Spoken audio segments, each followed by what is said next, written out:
बिस्मिल्लाहिर्रहमानिर्रहीम। क्लास 10 का math according to national book foundation की जो न्यू बुक है उसके मुताबिक हमने स्टार्ट किया हुआ है।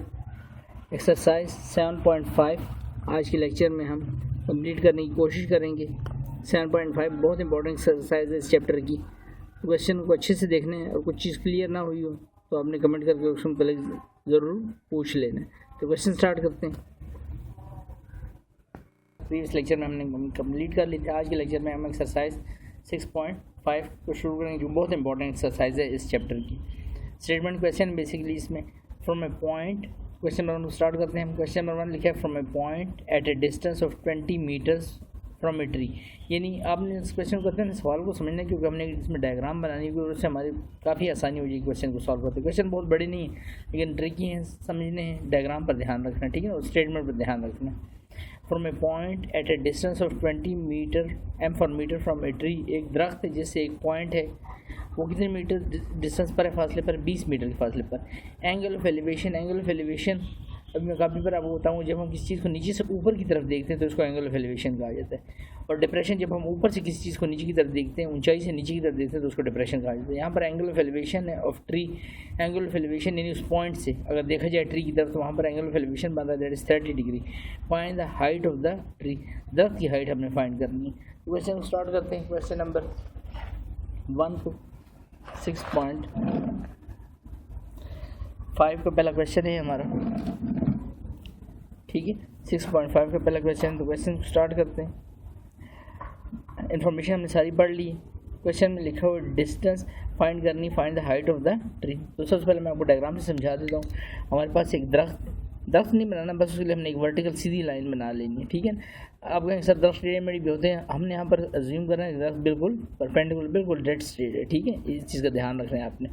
तो डिस्टेंस जो है वो परपेंडिकुलर ले ली हमने, यानी कि हाइट ऑफ द ट्री हमने लिख ली BC। अब एक पॉइंट है यहाँ पर, उस पॉइंट का उस दरख्त से फासला, उस पॉइंट का यानी पॉइंट की जगह समझ लो कोई आदमी खड़ा है, उसका और उस दरख्त के दरमियान फासला उस पॉइंट का कितना है, दैट इज़ 20 मीटर। ये हमें गिवन था। इस पॉइंट को मैंने A कह दिया, इसको B कह दिया और इसको C, और उनको आपस में जोड़ दिया। यहाँ पर आप कहेंगे सर फिर ये लाइन कहाँ से, ये लाइन यहाँ जो पॉइंट है यानी जो फ़र्द खड़ा है यहाँ पर, कोई आदमी बिलफर्ज कह लें, वो यहाँ से दरख्त को देखता है ऊपर की तरफ, तो ये बनता है एंगल ऑफ एलिवेशन। क्या बनता है, जब हम ऊपर की तरफ देखते हैं तो एंगल ऑफ एलिवेशन, उसको थीटा से रिप्रेजेंट कर लेंगे एंगल ऑफ एलिवेशन को। कितना एंगल ऑफ एलिवेशन क्वेश्चन में बनता है 30 डिग्री। और नोट मैंने यहाँ पर लिखा हुआ है आपकी आसानी के लिए। एंगल ऑफ एलिवेशन ये होता है कि अगर हम नीचे से किसी चीज़ को ऊपर की देखें तो लाइन इस तरह से बनेगी और इसको अपवर्ड डायरेक्शन में एरो शो किया। और एंगल ऑफ डिप्रेशन, जब हम छत पर खड़े हुए हैं किसी ऊंची जगह पर खड़े, वहाँ से नीचे की तरफ देखेंगे तब भी थीटा एंगल, लेकिन वो एंगल जो है ऊपर बनेगा फिर। और इसको उनके लिए क्या करेंगे, तो हम नीचे की तरफ देख रहे हैं ऊपर से तो ये डाउनवर्ड और लाइन नीचे की तरफ आएगी, फिर इस डायरेक्शन में लाइन आएगी और ये वाली लाइन जो है आपकी इस डायरेक्शन में ऊपर जाएगी, ऊपर की तरफ जाएगी, ठीक है। तो ये इसमें फ़र्क याद रखें। एंगल ऑफ एलिवेशन नीचे से ऊपर की तरफ, एंगल ऑफ डिप्रेशन ऊपर से नीचे की तरफ, डाउनवर्ड वो अपवर्ड है, ठीक है। हमारा एंगल ऑफ एलिवेशन था तो नीचे से इस पॉइंट से उसने आदमी देखा ट्री के टॉप की तरफ। हमसे पूछा जा रहा है कि जो ट्री है कितनी हाइट का, ये हमने बताना है। पॉइंट से ट्री का फासला, क्योंकि पॉइंट भी ज़मीन पर था, ग्राउंड पर, ट्री के जड़ें भी तो ज़मीन पे होंगे ना, किसी जगह से दरख्त शुरू हो रहा है ना, ग्रोथ अपवर्ड हुआ है, तो वो हो गया B। हमने इसको A कह दिया, B कह दिया, C। अगर हम शेप को और से देखें तो ये कौन सी शेप बन रही है, राइट एंगल ट्राइंगल की शेप बन गई है हमारे पास। हमने हाइट फाइंड करनी। अब हम यहाँ लिखते हैं distance between point and the tree. Distance इस पॉइंट के और ट्री के दरमियान कितनी डिस्टेंस आ रही है, उसको हमने क्या दिया, क्या नाम दिया था AB, और उसकी वैल्यू कितनी आ रही थी B। और असल में अगर ये राइट एंगल ट्राइंगल, क्योंकि यहाँ पर लाइन बिल्कुल डेड स्ट्रेट है ना, यहाँ पर ये ब्लॉक मैंने बना दी, इसका मतलब 90 का एंगल है। इसका मतलब 90 का एंगल जहाँ उसके सामने जो साइड होती है वो हाइपोटेन्यूज होती है, तो परपेंडिकुलर होती है। इसका मतलब AB हमारा क्या है, AB हमारी बेस है। क्या है, ये बेस है। यहाँ पर AB के साथ बेशक लिख भी ले, दैट इज़ बेस। क्या आ गई वैल्यू हमारे पास, किसकी, बेस की। अब angle of elevation, angle of elevation को थीटा से रिप्रेजेंट करें। क्या वैल्यू उसी गिवन थी हमें क्वेश्चन में, 30 डिग्री। अब height of the tree, height of the tree को हमने किससे रिप्रेजेंट किया, BC। और उसको क्या कहते हैं, बेशक आप Y कह दें, X कर दिया, आपकी अपनी चॉइस है, मैंने स्मॉल y से नोट कर दिया। अब मैंने आपको एक फ्रेज़ पढ़ाया हुआ था, ठीक है ना, वो फ्रेज़ निकाल कर ले 6.4 में। मैं सारा बता देता हूँ आपको एक बार दोबारा से। क्या फ्रेज़ था, some people have, some people have sine, मैंने कहा था एंगल आ जाएगा, एंगल थीटा भी आ सकता है, पर सम का S साइन के लिए एंगल थीटा आप लिख लें, अल्फा बीटा जो भी एंगल आपसे पूछी जाए। परपेंडिकुलर का पीपल का P, परपेंडिकुलर का हैव का H, हाइपोटेन्यूज के लिए HYP। कर्ली ब्राउन हेयर, करली का सी कॉस के लिए, आगे एंगल बेशक थीटा लिख लें, ब्राउन का बी बेस के लिए, और हाइपोटेन्यूज का हेयर का एच हाइपोटेन्यूज के लिए। थ्रू प्रॉपर ब्रशेज, ये फ्रेज याद रखें, थ्रू का टी अंडरलाइन की हुई मैंने, टैन यहाँ पर एंगल लिख लें थीटा, प्रॉपर का पी परपेंडिकुलर के, ब्रशेज का बी बेस के लिए। तो some people have sine S sine के लिए, पीपल का बी परपेंडिकुलर के लिए, हैव का हाइपोटेन्यूज के लिए, करली ब्राउन हेयर, करली का सी कॉस के लिए, बी का ब्राउन बेस के लिए, हेयर का एच हाइपोटेन्यूज के लिए। थ्रू प्रॉपर ब्रशेज, थ्रू का टी टैन के लिए, प्रॉपर का पी परपेंडिकुलर के, ब्रशेज का बी बेस के लिए। तो मतलब ये पहले जो होते हैं इनिशियली एस सी टी एक ट्रिगोनोमेट्रिक रेशियोज को रिप्रेजेंट करती है, यानी साइन कॉज एंड टैन। और आगे पी और एच जो है, P for perpendicular, H for hypotenuse, B for base, H for hypotenuse, P for perpendicular, B for brushes. तो अब हम अगर देखें अपने क्वेश्चन, तो हमारे पास क्या कुछ गिवन है क्वेश्चन में, हमने फाइंड करनी है हाइट, तो हाइट तो होगी परपेंडिकुलर। दूसरी क्या चीज़ गिवन थी जिसको मैंने भी कहा बेस गिवन, जिसको मतलब परपेंडिकुलर बेस का काम है। अगर परपेंडिकुलर बेस का काम है तो तीनों फ्रेज में से देखें, परपेंडिकुलर बेस आपका सर बेसिस में, लेकिन इसमें हाइपोटेन्यूज आ रहा है, इसमें भी हाइपोटेन्यूज। परपेंडिकुलर बेस कहाँ पर यूज़ होगी तीनों में से, टैन, इसको मतलब टैन लेंगे और एंगल हम कौन सा लिख लेंगे, थीटा। तो tan theta equal to perpendicular by base. Perpendicular को क्या नाम दिया था हमने, बी सी, बेस को क्या नाम दिया था, ए बी। अब tan theta, theta angle of elevation कितना डिग्री हमने लिखा था, 30 डिग्री, ये लिख दिया। बेस की वैल्यू सॉरी परपेंडिकुलर की वैल्यू हमें पता नहीं, हमने क्या लिखी है, सिर्फ अज्यूम वैल्यू लिखी, that is Y. A B distance कितना, 20 मीटर लिखने की जरूरत नहीं, वो जो आंसर आएगा लास्ट में हम उसके साथ लिख लेंगे, तो हमने जस्ट 20 लिख दिया। अभी 20 यहाँ डिवाइड हो रहा है, इधर क्या हो जाएगा, मल्टीप्लाई हो जाएगा, तो 20 इंटू 10 30 इक्वल टू वाई। अब 20 10 30 की वैल्यू क्या आती है, इसके लिए आपने कैलकुलेटर पर 10 लिखना है, और उसके बाद 30 लिख के शिफ्ट का सॉरी इक्वल का बटन प्रेस कर देना है, 10 उसके बाद 30 लिख के इक्वल टू का बटन प्रेस कर दें, तो आपके पास वैल्यू आ जाएगी 0.5753, 0.5753, ये हमारे पास वैल्यू आ गई। अब इस वैल्यू को के बाद जो है यहाँ पर हम इस वैल्यू को मल्टीप्लाई कर लेते हैं किससे, 20 से। तो 20 से मैं जब उसको मल्टीप्लाई करता हूँ तो मेरे पास रिजल्ट आता है 11.55। अब हम इसका यूनिट लिख देंगे M for metre. So height of tree B C नाम रखा था ना हमने इसका हाइट का, परपेंडिकुलर यानी बी सी, और उसकी वैल्यू का नाम क्या दिया था वाई, तो उसकी वैल्यू अब हमारे पास आ गया, बी सी कहें तब भी परपेंडिकुलर है, वाई तब भी कहें परपेंडिकुलर, और उसकी वैल्यू क्या है, ये 11.5 है, और ये क्या है basically height of the tree हमने फाइंड कर ली। तो इस तरह से क्वेश्चन नंबर 1 कंप्लीट होता है। क्वेश्चन नंबर 2 पर आते हैं। क्वेश्चन नंबर 2 में लिखा है, अगर आपको नजर आए वाज़ेह सही से, क्वेश्चन नंबर 2 में लिखा है द लेंथ ऑफ शेडो, यानी साया है, ऑफ 10 मीटर हाई पोल, यानी एक 10 मीटर ऊंचा खंबा है। साया कहाँ गया, फिर उसको उन्होंने कहा था लेंथ ऑफ शेडो इज़, यानी उसका साया ये है, ये क्या है, हाइट है। हाइट किसकी, पोल की। द लेंथ ऑफ शेडो पहले क्या दिया, लेकिन ये लेंथ नहीं समझ लेना।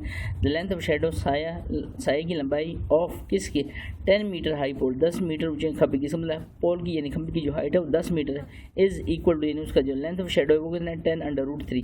Find the angle of elevation of the sun, यानी अगर उस जगह से उस साई के टिप से, उसकी नोक से, साई की नोक से सूर्य की तरफ देखा जाए, ऊपर की तरफ, क्योंकि सूर्य तो ऊपर है तो नीचे से ऊपर देखना पड़ेगा, एंगल ऑफ एलिवेशन आ गया, तो एंगल ऑफ एलिवेशन हमने फाइंड करना है, यानी थीटा की वैल्यू फाइंड करनी है। ठीक है, इस केस में क्वेश्चन नंबर 2 में, क्वेश्चन नंबर 2 स्टार्ट करते हैं।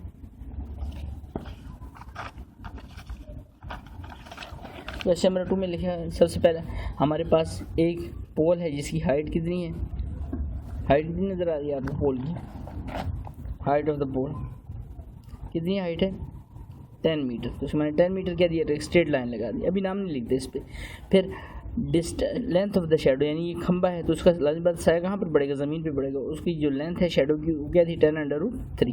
अब उसने कहा है कि कहीं ऊपर सूरज है, सूरज खंबे के ऊपर नहीं, सूरज बहुत ऊपर होगा, लेकिन हम यहाँ जूम करेंगे, यानी इस खंबे का जो साया पड़ रहा है, तो यहाँ पर इस पॉइंट से जहाँ पर साया ख़त्म हो रहा है, स्टेप से टू एंगल ऑफ एलिवेशन खींचना है, तो एक ऊपर लाइन लगा देंगे, इस लाइन के साथ जोड़ देंगे, और यहाँ पर क्या लिख देंगे, क्योंकि ऊपर की तरफ हम गए तो यहाँ पर थीटा ऊपर नहीं लिखेंगे, थीटा यहाँ पे लिखेंगे। अब मेरे पास फिर से ट्रायंगल बन गई, तो नाम फिर से उसी तरह पे देता हूँ, ए बी और सी, और यहाँ पर डेड स्ट्रेट ऊपर से लाइन आ रही थी, यहाँ पर परपेंडिकुलर जहाँ पर होगा वहाँ पर एंगल कितने का होगा, 90 का।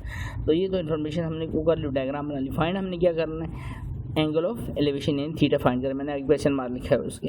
पहले पे आते हैं length of shadow. Length of shadow क्या है, ए से बी, और ये क्या है, फिर से आप याद रखें, क्योंकि राइट एंगल ट्रायंगल है तो ए से बी क्या होगी, असल में आपकी बेस है, क्या है, बेस। ठीक है, और उसकी वैल्यू क्या है, 10√3 metre. Height of pole B से, खंबे की हाइट जो 10 मीटर है बी से, और इसको क्या कहेंगे, इसको आप क्या देंगे, परपेंडिकुलर, क्या है ये आपका परपेंडिकुलर। अब एंगल ऑफ एलिवेशन थीटा है, नीचे से ऊपर की तरफ खंबे की तरफ देखता है कोई, फर्स्ट की सन की तरफ, तो थीटा हमने फाइंड करना है। खंबे की तरफ नहीं, बेसिकली सन की तरफ आ गया, लेकिन सन खंबे से भी तो बहुत ऊपर है ना, ठीक है ना, बहुत ही ज़्यादा ऊपर है। खंबा तो बिल्कुल उसके मुकाबले कुछ नहीं, तो ऊपर देखना पड़ेगा। तो एंगल ऑफ एलिवेशन थीटा क्या आ गया, ये हमने फाइंड करना है। अब हमारे पास परपेंडिकुलर भी है, बेस भी है। अभी हमने फ्रेज पर परपेंडिकुलर बेस हो, फिर बता रहा हूँ आपको कौन सा फ्रेज यूज़ होगा, through proper brushes tan theta, T for tan आ जाएगा साथ में थीटा प्रॉपर का भी परपेंडिकुलर के ब्रशेस का बेस के लिए। ये बार बार फ्रेजेस से रिवाइज करा रहा हूँ, जिन स्टूडेंट ने प्रीवियस लेक्चर नहीं देखा हुआ, ठीक है, तो इस लेक्चर को देख लें और अच्छे से इस क्वेश्चन को समझ लें। तो टैन थीटा लिखा, perpendicular by through proper brushes, perpendicular by base, perpendicular को हमने क्या नाम दिया, बी सी, बेस को क्या नाम दिया, A B, B C by A B, perpendicular by base, perpendicular B C है, बेस ए बी है, बी सी की वैल्यू 10 है और ए बी की वैल्यू 10√3। तो देखिए 10 से कैंसिल आउट हो जाएगा, हमारे पास वैल्यू की 10 थीटा इक्वल टू 1/√3। अब हमने सिर्फ थीटा की वैल्यू फाइंड करनी है। प्रीवियस लेक्चर में आपको बता चुका हूँ, जब ट्रिग्नोमेट्रिक फंक्शन अपने एंगल को छोड़ के दूसरी तरफ शिफ्ट होता है तो क्या हो जाता है, इन्वर्स हो जाता है। अब हमने कैलकुलेटर पे इसको कैसे लेना है, शिफ्ट दबानी है और 10 का बटन प्रेस कर देना, वो खुद ब खुद ऑटोमेटिक इन्वर्स में हो जाएगा। आगे ब्रैकेट डालनी है, 1 लिखना है, डिवाइड का साइन डालना है और रूट लेके अंडर रूट का बटन लेके उसके प्रेस करने के बाद 3 लिखना है और ब्रैकेट क्लोज कर देनी है और इक्वल टू को प्रेस करनी है। जैसे आप प्रेस करके आपके पास थीटा की वैल्यू जाएगी जो डिग्री में होगी, दैट इज थीटा, आपके पास वैल्यू आएगी 30 degree. So angle of elevation कितना आ गया हमारे पास, थीटा इक्वल टू 30 डिग्री, यानी एंगल ऑफ एलिवेशन हमने फाइंड कर लिया 30 डिग्री। उम्मीद है क्वेश्चन भी आपको अच्छे समझ आया होगा। क्वेश्चन नंबर 3 पर आते हैं। क्वेश्चन नंबर 3 में क्या कहा जा रहा है, the window of A room is in the shape of equilateral triangle, यानी घर की जो खिड़की है वो इक्विलेटरल ट्राइंगल की सूरत में, यानी हर तरफ से बराबर है, उसका जो शेप है, यानी उसकी जो साइज़ नहीं, उसकी जो शक्ल है, ठीक है। The window of A room is in shape of equilateral triangle, यानी त्रिकोण की शक्ल में, त्रिकोण भी ऐसी जो हर तरफ से इक्विलेटरल एक बराबर है। The length of each side, और हर साइड की लेंथ बता देगी 1.6। Find the height of the window, तो इस खिड़की की ऊंचाई फाइंड करनी है हमने। तो स्टार्ट करते हैं इस क्वेश्चन को, find the height of the window. तो इसके लिए मैंने आपके लिए कोई डायग्राम बना के रखी है, कुछ मैं आपके सामने भी इसको कंप्लीट करूँगा। आपके पास ये एक शेप आ गई जो कि हर तरफ से क्या है, बराबर है, यानी इस तरफ से इसको मैंने नाम दे दिया ए बी सी। इस तरफ से भी लेंथ 1.6 है, ए सी सी भी 1.6 है और बी सी भी 1.6 है। अब उसने हमें कहा हुआ find the height of the, हमने क्या फाइंड करनी, हाइट फाइंड करनी है इसकी। तो हाइट फाइंड करने के लिए मैं ऊपर से हाइट यहाँ से ही आएगी ना, जिस समय दरवाजे के 2 पल्ले होते हैं, ऊपर से आएगी हाइट बिल्कुल इधर सीधी यहाँ पर, और जैसे ही ऊपर से आएगी तो यहाँ पर एक पॉइंट लिख लूँगा, उस पॉइंट को क्या नाम दे दूँगा, डी का। यानी अब ये जो 1.6 था ये बिल्कुल बराबर हिस्सों में दोनों तरफ स्प्लिट हो गए इस पॉइंट डी की वजह से, ठीक है। क्योंकि यहाँ से हमने ये लाइन क्यों खींची, क्योंकि हमने यहाँ पर राइट एंगल लाइन स्विच खींची, ये क्या थी, उसकी हाइट थी, तो हाइट बतानी थी, तो हमने लाइन खींची और इसकी वजह से ट्राइंगल जो पहले ग्रीन उसमें थी इसके 2 टुकड़े हो गए और एक एंगल यहाँ से बन गया 90 का और एक इधर से बन गया 90, यानी 2 राइट एंगल ट्राइंगल हमारे पास आ गई, ये परपेंडिकुलर लग रहा है इस पर।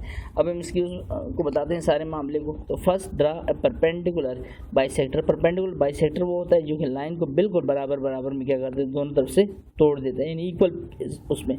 तो यहाँ पर फर्स्ट हमने क्या किया, हाइट फाइंड करने के लिए हमने पहला काम ये किया कि first draw a perpendicular bisector from point A से परपेंडिकुलर गिराया ना हमने, ये पिंक लाइन जो है ऑन साइड के साइड पे गिराई बी सी, विच कट्स, जिसने कट कर दी है बी सी को एट पॉइंट किस पर, डी पर, सच दैट अब बी सी जो था वो टोटल 1.6 था, तो अब बी सी डिवाइड बाई क्या हो गया 2, यानी 2 हिस्से उसके हो गए, तो 1.6 डिवाइडेड बाई 2 जब होगा तो हमारे पास रिजल्ट आता है 0.8।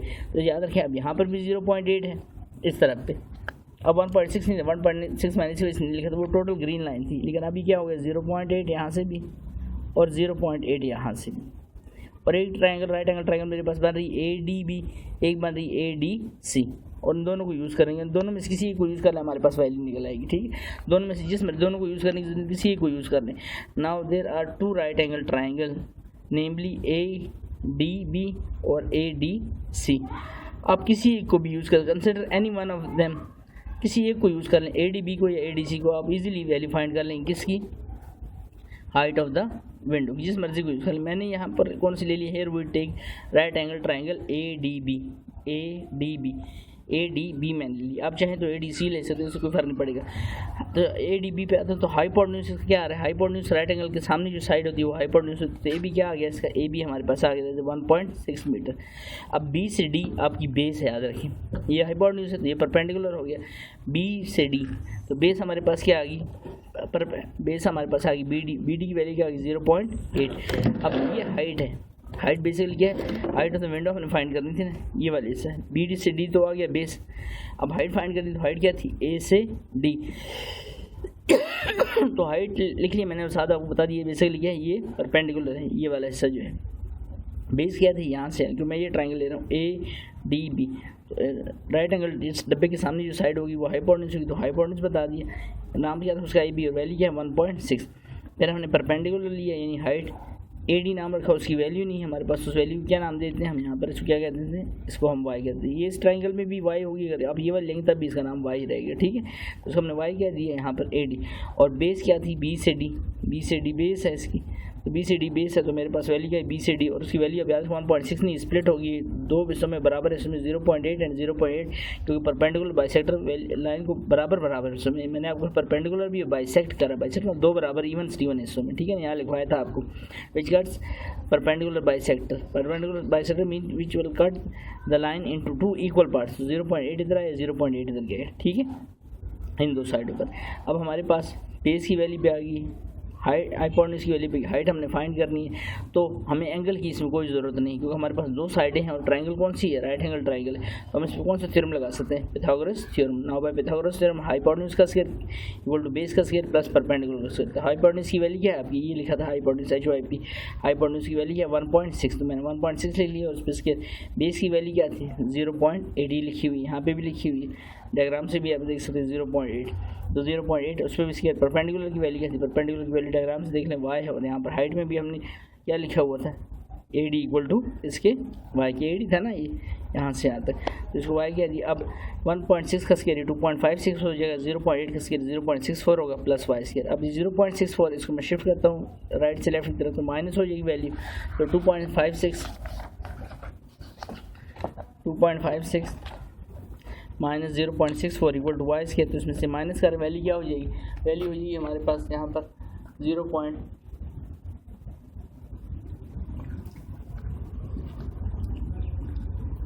1.92, सॉरी यहाँ पर वैल्यू क्या हो जाएगी 1.92, ऊपर क्या आ रहा है इस पर स्क्वायर आ रहा है 1.92, 2.56 माइनस 0.64, वैल्यू क्या आ गई 1.92 इक्वल टू वाई स्क्वायर। अब हमें तो वाई की वैल्यू चाहिए थी, तो taking square root on B dash का मतलब बोथ साइड, इधर भी रूट लेते हैं 1.92 पे, इधर भी वाई पे रूट डाल दूँ वाई स्क्वायर, तो स्क्वायर रूट क्या हो जाएगी, कैंसिल हो गई ये, तो वाई रह गया, और यहाँ पर इसका रूट जब भी कंप्लीट होगा तो आपको वैल्यू आती 1.39, और चूँकि हमारी सारी डिस्टेंस मीटर में थी तो इसके साथ भी हमने क्या लिख लिया metre. So height of window यानी परपेंडिकुलर जो था आपका वो कितना आ गया 1.39 मीटर। तो इस तरह से हमने वाई की वैल्यू को कंप्लीट कर लिया, और इस बार हमने किसका यूज़ किया, पिथागोरस थ्योरम का। और अगर आप में से कोई कहे सर मैं ये ट्राइंगल लेना चाहता हूँ ADC, तो फिर भी आपका यही पिथागोरस थ्योरम यूज होगा और यही वैल्यू आपकी फाइंड होगी, क्योंकि वाई दोनों सूरतों में ये कॉमन लाइन है, इस ट्राइंगल की भी उसकी और दोनों में ये परपेंडिकुलर आ रहा है, ठीक है, तो यही हाइट रहेगी। इस तरह इस क्वेश्चन को हमने कंप्लीट किया। आगे चलते हैं क्वेश्चन नंबर 4 पर। द हाइट ऑफ स्लाइड, झूला जो स्लाइड वाला झूला होता है, the height of a slide in a children park is 5 metre. एक झूला जिसकी हाइट दे दी गई है हमें, यानी जिस पर स्लाइड हो रही है झूले की, वो 5 मीटर है। लेंथ नहीं दी स्लाइड की, हाइट दी है स्लाइड की, याद रखना है। Girl standing on the top of the slide, एक बच्ची है जो सीढ़ियाँ चढ़ के स्लाइड के टॉप पर आई है, ठीक है, ताकि उस पर स्लाइड कर सके, तो वो वहाँ से ऑब्जर्व करती है द एंगल ऑफ डिप्रेशन, ऊपर से नीचे की तरफ देखती है एंड की तरफ स्लाइड के, ऑफ इट्स बॉटम इज 30। तो ये अब ऊपर से देख रही है, बिल्कुल टॉप पे खड़ी है और स्लाइड से नीचे उतरना है, उसे स्लाइड लेनी है, वहाँ से वो नीचे की तरफ देख रही है, तो एंगल ऑफ डिप्रेशन बनना है ऊपर से। एलिवेशन क्या होता है, ऊपर आपको बताया था एलिवेशन क्या होता है, जब हम एलिवेशन करते हैं तो ऊपर की तरफ देखते हैं, ठीक है, एलिवेशन में। जबकि यहाँ पर एलिवेशन देखें ना, ये लिखा था ना एंगल ऑफ एलिवेशन, और डिप्रेशन में नीचे की तरफ, तो कितने डिप्रेशन का एंगल आ रहा है 30। Find the length of the slide, slide की हमने क्या फाइंड करनी है, लेंथ। हाइट बता दी है, उस झूले की हाइट जो है वो कितनी है पार्क में, the height of the slide is 5 metre. Question को स्टार्ट करते हैं। तो सबसे पहले हाइट ऑफ स्लाइड, यानी ये आपको क्या आ जाएगा परपेंडिकुलर, और यहाँ पर मैं एक हाइट ले लेता हूँ, यानी यहाँ से सीढ़ियाँ बच्ची चढ़ेगी तो यहाँ पर टॉप पर आएगी ना, फिर उस पर स्केट करेगी, यानी ऐसे उतरेगी, ठीक है। तो यहाँ पर यानी इस पॉइंट पर वो खड़ी है, यहाँ पर, यहाँ से लेकर ज़मीन तक, क्योंकि स्लाइड किसी चीज़ पर टिका हुआ है ना, जिस वजह से उस पर स्लाइड किया जाए, तो वहाँ से लेकर ग्राउंड तक जो हाइट है वो बता देगी हाइट कितनी है 5 मीटर। अब हमें क्या कहा जा रहा है साथ में, वहाँ से इस पॉइंट पर बच्चे यहाँ से सीढ़ियाँ वगैरह मैंने नहीं बनाई, यहाँ सीढ़ियों से चढ़ती है, यहाँ पर पहुँचती है और ऊपर से नीचे की तरफ देखती है। तो एंगल ऊपर से जब नीचे की तरफ आएगा तो वहाँ पर जो एंगल बनेगा वो किसका बनेगा, डिप्रेशन का। तो डिप्रेशन का एंगल थीटा कह दिया हमने इसको 30 degree, the angle of depression that is theta 30 degree कह दिया। लेंथ ऑफ द स्लाइड, यानी यहाँ से वो स्लाइड करेगी नीचे इस जगह तक आएगी, तो लेंथ ऑफ स्लाइड ये है सामने फाइंड करना है इसका, ये वाली line length of the slide. Length of slide क्या हो जाएगा, बेसिकली हाइपोटेन्यूज हो जाएगा और इसका नाम हम दे दिए ए सी। दूसरा ट्राइंगल देख लें ए बी और सी, नाम बेशक आप बाद में दे, पहले ए बी सी लिखिए पहले, तो डायग्राम को बना लेकर इन लाइनों को, ठीक है। एंगल थीटा आ गया, फिर से देख लें एक स्लाइड जिसकी हाइट है 5 मीटर, ये मैंने एक लाइन ड्रा कर दी, फिर वो बच्ची ऊपर से नीचे की तरफ देखती, तो ये हो गया एंगल ऑफ डिप्रेशन। यहाँ पर एंगल बनाया, जब एंगल बनाए तो डाउनवर्ड एक लाइन भी लगाएंगे, ठीक है। अब लास्ट बात, यहाँ स्लाइड खत्म हो रही है, यहाँ से स्लाइड की हाइट है तो उसको मतलब इसके दरम्यान कोई डिस्टेंस है यहाँ से, तो यहाँ से एक लाइन हमने यहाँ तक मिला ली, तो ये क्या हो गया ए बी सी। ये ऐसा तो नहीं हो सकता कि ऐसी ही स्लाइड होगी, यहाँ से तो कोई स्लाइड कर ही नहीं सकता, स्लाइड तिरछी यानी यहाँ से शुरू हो रही है तो यहाँ पर ख़त्म हो रही है इस जगह पर, तो इस जगह से और जहाँ पर जिस पर स्लाइड टिकी हुई उस जगह तक की डिस्टेंस भी तो कोई होगी, तो उसको बी सी। ये हमसे पूछी नहीं गई बात इस क्वेश्चन में, लेकिन हमने ट्राइंगल बनाने के लिए इसको लिखना तो है लाइन को, तो हमने यहाँ पर लाइन डाल दी बी सी, तो ए बी सी। अब यहाँ पर फिर देखें, यहाँ पर ब्लॉक बंदा, ये 90 का एंगल है, 90 का एंगल है, लेकिन हमने जो पिथागोरस थ्योरम नहीं लगाना, क्यों, क्योंकि हमें एंगल गिवन है। एंगल जब गिवन तो पिथागोरस थ्योरम फिर नहीं यूज़ होता, साइडें सारी गिवन हो 3 में से 2 फिर आपका पिथागोरस थ्योरम यूज़ होता है, ठीक है। तो हाइट ऑफ स्लाइड हमने क्या कह दिया, परपेंडिकुलर कह दिया उसको, और उसका नाम क्या है ए बी, वैल्यू कितनी थी 5। एंगल ऑफ डिप्रेशन यानी ऊपर से बच्ची देख रही थी तो एंगल ऑफ डिप्रेशन कितना था 30 डिग्री। लेंथ ऑफ स्लाइड ए सी सी हमने फाइंड करनी, और वो क्या है असल में राइट एंगल के सामने जो साइड होती है वो क्या होती है, हाइपोटेन्यूज। ये हमारे पास हाइपोटेन्यूज है। अब वो फ्रेज देखिए हमारे पास परपेंडिकुलर है, हमने हाइपोटेन्यूज फाइंड करना है, तो वो फ्रेज फिर बता देता हूँ आपको। वो दरमियान में इन दो लाइन के दरमियान एंगल कौन सा आ रहा है 30 का, तो फ्रेज जल्दी से रिकॉल कर लें। देखिए फिर से सम पीपल है, हमारे पास परपेंडिकुलर है, हाइपोटेन्यूज हमने फाइंड करना है, तो कौन सा यूज़ होगा, सम पीपल है। यहाँ पर मैं लिखूँगा सम पीपल, सम साइन और एंगल कौन सा लिख दिया थीटा, पीपल परपेंडिकुलर है हाइपोटेन्यूज, पीपल यानी परपेंडिकुलर की वैल्यू क्या थी ए बी, यही है ना वैल्यू ए बी, सामने देख लें ए बी, और हाइपोटेन्यूज की वैल्यू क्या है ए सी। अब ए बी की वैल्यू हमारे पास 5 है, वो हमने लिख ली, ए सी की वैल्यू हमारे पास नहीं है, वो हमने क्या लिख दी वाई लिख दी इसकी वैल्यू, और साइन थीटा की वैल्यू क्या थी, दोनों के दरमियान, इस लाइन के दरमियान इस लाइन के दरमियान एंगल ऊपर से बन रहा है, कितने का एंगल बन रहा है 30 डिग्री, तो यहाँ साइन 30 लिख दिया। अब ये वाई यहाँ डिवाइड हो रहा है, इधर क्या हो जाएगा मल्टीप्लाई हो जाएगा, तो साइन 30 की वैल्यू, साइन प्रेस करेंगे कैलकुलेटर पर, शिफ्ट नहीं करनी, अब सिर्फ साइन है, और 30 की वैल्यू क्या होती है 1/2, 0.5 कैलकुलेटर आपको देगा, तो यहाँ पर वाई इंटू 1 मल्टीप्लाई होगा, 2 डिवाइड हो रहे तो इधर क्या हो जाएगा मल्टीप्लाई हो जाएगा, तो 5 2 क्या होगा 10 एंड वाई 1 वाई, तो हमारे पास वैल्यू क्या आ गई वाई की 10। तो इस तरह से जिसको मैंने नाम वैसे फर्जी क्या रख दिया, जूम नाम रख दिए थे इसका वाई यहाँ पर, और अब इसकी वैल्यू मेरे पास आ गई 10 metre. So length of slide क्या आ गई हमारे पास A C that is equal to 10 metre. तो इस तरह से क्वेश्चन हमारा कंप्लीट होता है। लास्ट क्वेश्चन पे आते हैं, इसके 5 क्वेश्चन इस लेक्चर मेरी कोशिश करानी, ये कंप्लीट करा दूँ आपको।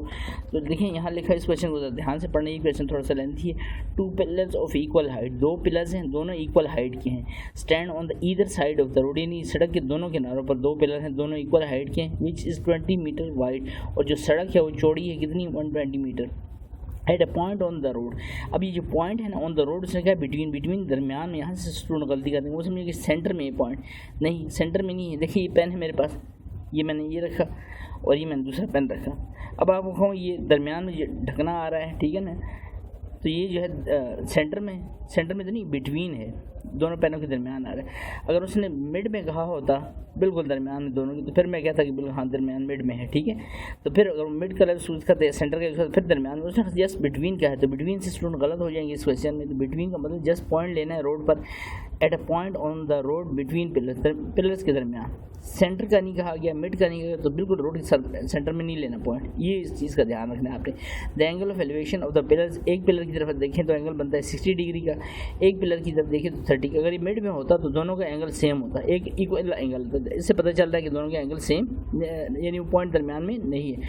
Find the height of each pillar, दोनों पिलर की हाइट फाइंड करें, लेकिन चूंकि हमने शुरू में पढ़ा था 2 पिलर्स ऑफ इक्वल हाइट, दोनों पिलर इक्वल हाइट के, अरे की हाइट फाइंड होगी तो ऑब्वियस है दूसरी की भी वही हाइट है, कि दोनों क्या है इक्वल हाइट के। ईच पिलर यहाँ लिख दिए कन्फ्यूज करने के लिए, एक ही हाइट फाइंड करें दूसरी खुद ब खुद फाइंड हो जाएगी। And position of the point, तो स्टार्ट करते हैं इस क्वेश्चन को। आपको समझने के लिए मैंने यहाँ डायग्राम साथ बना दी। ये मेरे पास एक पिलर है, ये दूसरा पिलर, दोनों पिलर पहले ड्रा कर दिए, इस पिलर को भी नाम वाई दीजिए, इस पिलर को भी नाम वाई दीजिए, यानी हमने फाइंड करना। दोनों पिलरों के दरमियान में एक सड़क है यहाँ से यहाँ तक, जो कि कितनी मीटर वाइड है, 120 मीटर, ये मैंने लिख दिया 120 मीटर, ये पूरी सड़क है यहाँ से यहाँ तक। अब यहाँ से रोड पर कहीं बिटवीन दोनों पिलर के दरमियान पॉइंट है, देखिए मैंने जानबूझ के इधर देखे डिस्टेंस और इधर डिस्टेंस देखिए, मैंने बिटवीन लिया है, दरमियान में, सेंटर में, मिड में नहीं लिया पॉइंट को, ठीक है। तो यहाँ से एक एंगल खींचा एलिवेशन का, नीचे से ऊपर की तरफ देखा इस पिलर की तरफ, तो एंगल बन गया 60 का। पहला एंगल ये थी तो इसको θ1 कह दिया, दूसरा एंगल इसी जगह से इस पिलर की तरफ देखा तो एंगल बना थीटा, इसको कह देंगे, इसमें 2 थीटा यूज होंगे तो इसको θ2 कह देंगे, दैट इज 30 डिग्री। अब उसने कहा तो दोनों पिलर्स के दरमियान जो सड़क है वो चौड़ी है 120 मीटर, तो टोटल 120 होगी। लेकिन मेरे पास जब मैंने इन शेप्स को देखा तो इसको मैं नाम देता हूँ A B C इस पॉइंट तक, फिर इस पॉइंट से C D और E दूसरा, तो 2 राइट एंगल ट्रायंगल बन गई यहाँ पर। ये देखिए यहाँ पर एक परपेंडिकुलर बन रहा है यहाँ पर, तो इस वजह से इस जगह से इस जगह तक मुझे डिस्टेंस चाहिए होगी, ठीक है, फाइंड करने की, क्योंकि मेरे पास एक एंगल भी नहीं एंगल है और इसके अलावा कोई वैल्यू भी नहीं है। लेकिन हमें पता है यहाँ से यहाँ तक टोटल वैल्यू कितनी थी, 120। तो इसको B से C तक मैं कहता हूँ लेट्स से x, इस वैल्यू की क्या नाम देता हूँ x। तो अगर ये x है तो टोटल 120 था, तो इसका मतलब ये जो हिस्सा होगा C से B से C तक अगर x हो गया, ये टोटल था 120, ये जो लिखा हुआ है नहीं 120, ये नहीं समझ लेना, ये x B से C मैंने x कर दिया तो B से C x हो गया, तो टोटल B से D 120 था, ठीक है, B से D। लेकिन अगर मैं C से D बात करूँगा तो मुझे पता है एक हिस्सा अगर x हो गया तो 120 में से क्या माइनस कर दो, 120 माइनस x, ऑटोमेटिकली दूसरा हिस्सा आ जाएगा। तो मेरे पास बेस की दोनों की वैल्यू फाइंड हो गई। अब क्वेश्चन सॉल्व करते हैं, पहले आते हैं in right angle triangle ABC, इस ट्राइंगल की बात करते हैं ABC। तो let the height of the pillar, pillar की हाइट को हमने क्या नाम दिया y का, और दूसरा नाम उसका क्या था AB साथ में। डिस्टेंस बिटवीन इस पिलर के और इस पॉइंट के, ये जो पॉइंट था, distance between pillar and point on the road, road पे पॉइंट पड़ा हुआ है, BC उसका नाम रखा और असल में हो गया है आपकी BC नाम रख दिया और है वो बेस, और उसकी वैल्यू क्या हमने लिख ली x सपोज कर ली। एंगल ऑफ एलिवेशन, इसकी तरफ से एंगल ऑफ एलिवेशन जो बनता है दैट इज θ2, क्योंकि पहले 60 था तो इसको θ1 किया, इसको θ2 कह दिया, और उसकी वैल्यू क्या आ गई 30 डिग्री। अब फिर से देखिए हमारे पास परपेंडिकुलर है, हमारे पास बेस है और एंगल बीच में मौजूद है, तो through proper brushes tan θ2 perpendicular by base, perpendicular की वैल्यू क्या है AB, बेस की वैल्यू क्या है BC, तो AB की वैल्यू है y और BC की वैल्यू आपके पास x है, और यहाँ tan 30 लिखा है। अब ये x डिवाइड हो रहा है तो इधर क्या हो गया, इस वैल्यू सर मल्टीप्लाई हो गया। अभी tan 30 मल्टीप्लाई होता है तो इधर डिवाइड करता है तो y बाय tan 30, उसको इक्वेशन 1 का आपने नाम दे दिया, हमारे पास x में एक वैल्यू आ गई। अब मैं दूसरी ट्राइंगल की तरफ मूव करता हूँ, इन ट्राइंगल CDE, पहला थी ABC, अब CDE, या आप इसको EDC भी पढ़ सकते हैं, इससे कोई इशू नहीं है, ठीक है, मैंने आगे EDC लिखा हुआ है। Now in triangle EDC, in triangle EDC दोबारा select height of pillar, pillar की हाइट परपेंडिकुलर, तो परपेंडिकुलर की हाइट कितनी आ रही है, दैट इज ED या DE कह लें, कितनी वैल्यू आ रही है उसकी y। Distance between pillar and point on the road, distance between the pillar and point on the road, तो डिस्टेंस कितनी आ रही है, that is 120 minus x, distance between the pillar on the road and between the point and the pillar, तो कितनी आ रही है distance 120 minus है, उसका नाम क्या होगा DC, और है क्या वो बेस, ये सामने लिखी हुई है, ऑन द रोड बेस है वो, और उसकी वैल्यू क्या आ रही है 120 माइनस। अब दोबारा से फार्मूला लगे, साइन थीटा नहीं है सॉरी, फार्मूला ये लिखा हुआ है tan θ1, क्योंकि दोबारा से हमारे पास क्या है, फिर वही कैसे परपेंडिकुलर है और बेस है और साथ में एंगल है, तो tan θ1 परपेंडिकुलर बाय बेस, तो परपेंडिकुलर इस केस में क्या आ रहा है हमारे पास DE, बेस क्या आ रही है DC, तो DE बाय DC, डी की वैल्यू क्या है, डी की वैल्यू फिर पिलर ही है ना, तो वैल्यू वही रहेगी y जो इधर थी, दोनों तरफ y लिखा था हमने, दोनों पिलर सेम हाइट के। tan θ1 की वैल्यू क्या आ रही है हमारे पास, दैट इज 60 डिग्री, और बेस की वैल्यू DC की वैल्यू क्या आ रही है, क्योंकि ये x था तो 120 टोटल था, 120 में से x को माइनस कर दिया, 120 माइनस x, 120 माइनस x हो गया। अब हमारे पास ये वैल्यू डिवाइड हो रही थी, इधर आगे फिर से मल्टीप्लाई कर दिया हमने इसके साथ, यहाँ पर स्टेप को लिख लें, ये हो गया 120 minus x into tan 60 equal to y। अब ये tan 60 मल्टीप्लाई होता है इस वैल्यू के साथ, तो इधर मैंने इसको क्या कर दिया, डिवाइड कर दिया, तो मेरे पास वैल्यू क्या आ गई 120 minus x equal to y by tan 60। अब ये जो माइनस x है इसको मैं शिफ्ट करता हूँ राइट हैंड साइड पे, ये शिफ्ट कर दिया, और y बाई tan 60 थे, इसको शिफ्ट करता हूँ लेफ्ट हैंड साइड पे, तो यहाँ इसके साथ कोई साइन थी, प्लस में वैल्यू थी, इधर की वैल्यू क्या होगी माइनस में, इसको मैंने इक्वेशन 2 का नाम दिया। अब देखिए दोनों इक्वेशनों में मैंने 1 और 2 में, इक्वेशन 1 में मैंने x को सेपरेट कर दिया, इक्वेशन 2 में मैंने सेपरेट कर दिया x को। अब कंपेयरिंग इक्वेशन 1 एंड 2, तो कंपेरिजन जब करूँगा तो सिमिलरिटीज़ याद रखें कंपेरिजन में हट जाती हैं, तो x यहाँ से हटेगा तो यहाँ से x की वैल्यू क्या आ गई y बाई tan 30, ये मैंने लिख ली, यहाँ से x हटेगा y की वैल्यू क्या आ गई 120 माइनस y बाई tan 60। अब इसको सॉल्व करते हैं तो y tan 30 की वैल्यू थी 0.5773, 120 माइनस y tan 60 की वैल्यू थी 1.7320। अब ये वैल्यू माइनस में, इस वैल्यू को मैं इधर शिफ्ट करता हूँ तो प्लस हो जाएगा, इधर क्या रह जाएगा जस्ट 120। नेक्स्ट पेज पे हमने ये किया हुआ है, देखिए जरा, तो वैल्यू होगी y by 0.5773 plus y by 1.7320, ये tan 60 की value equal to 120।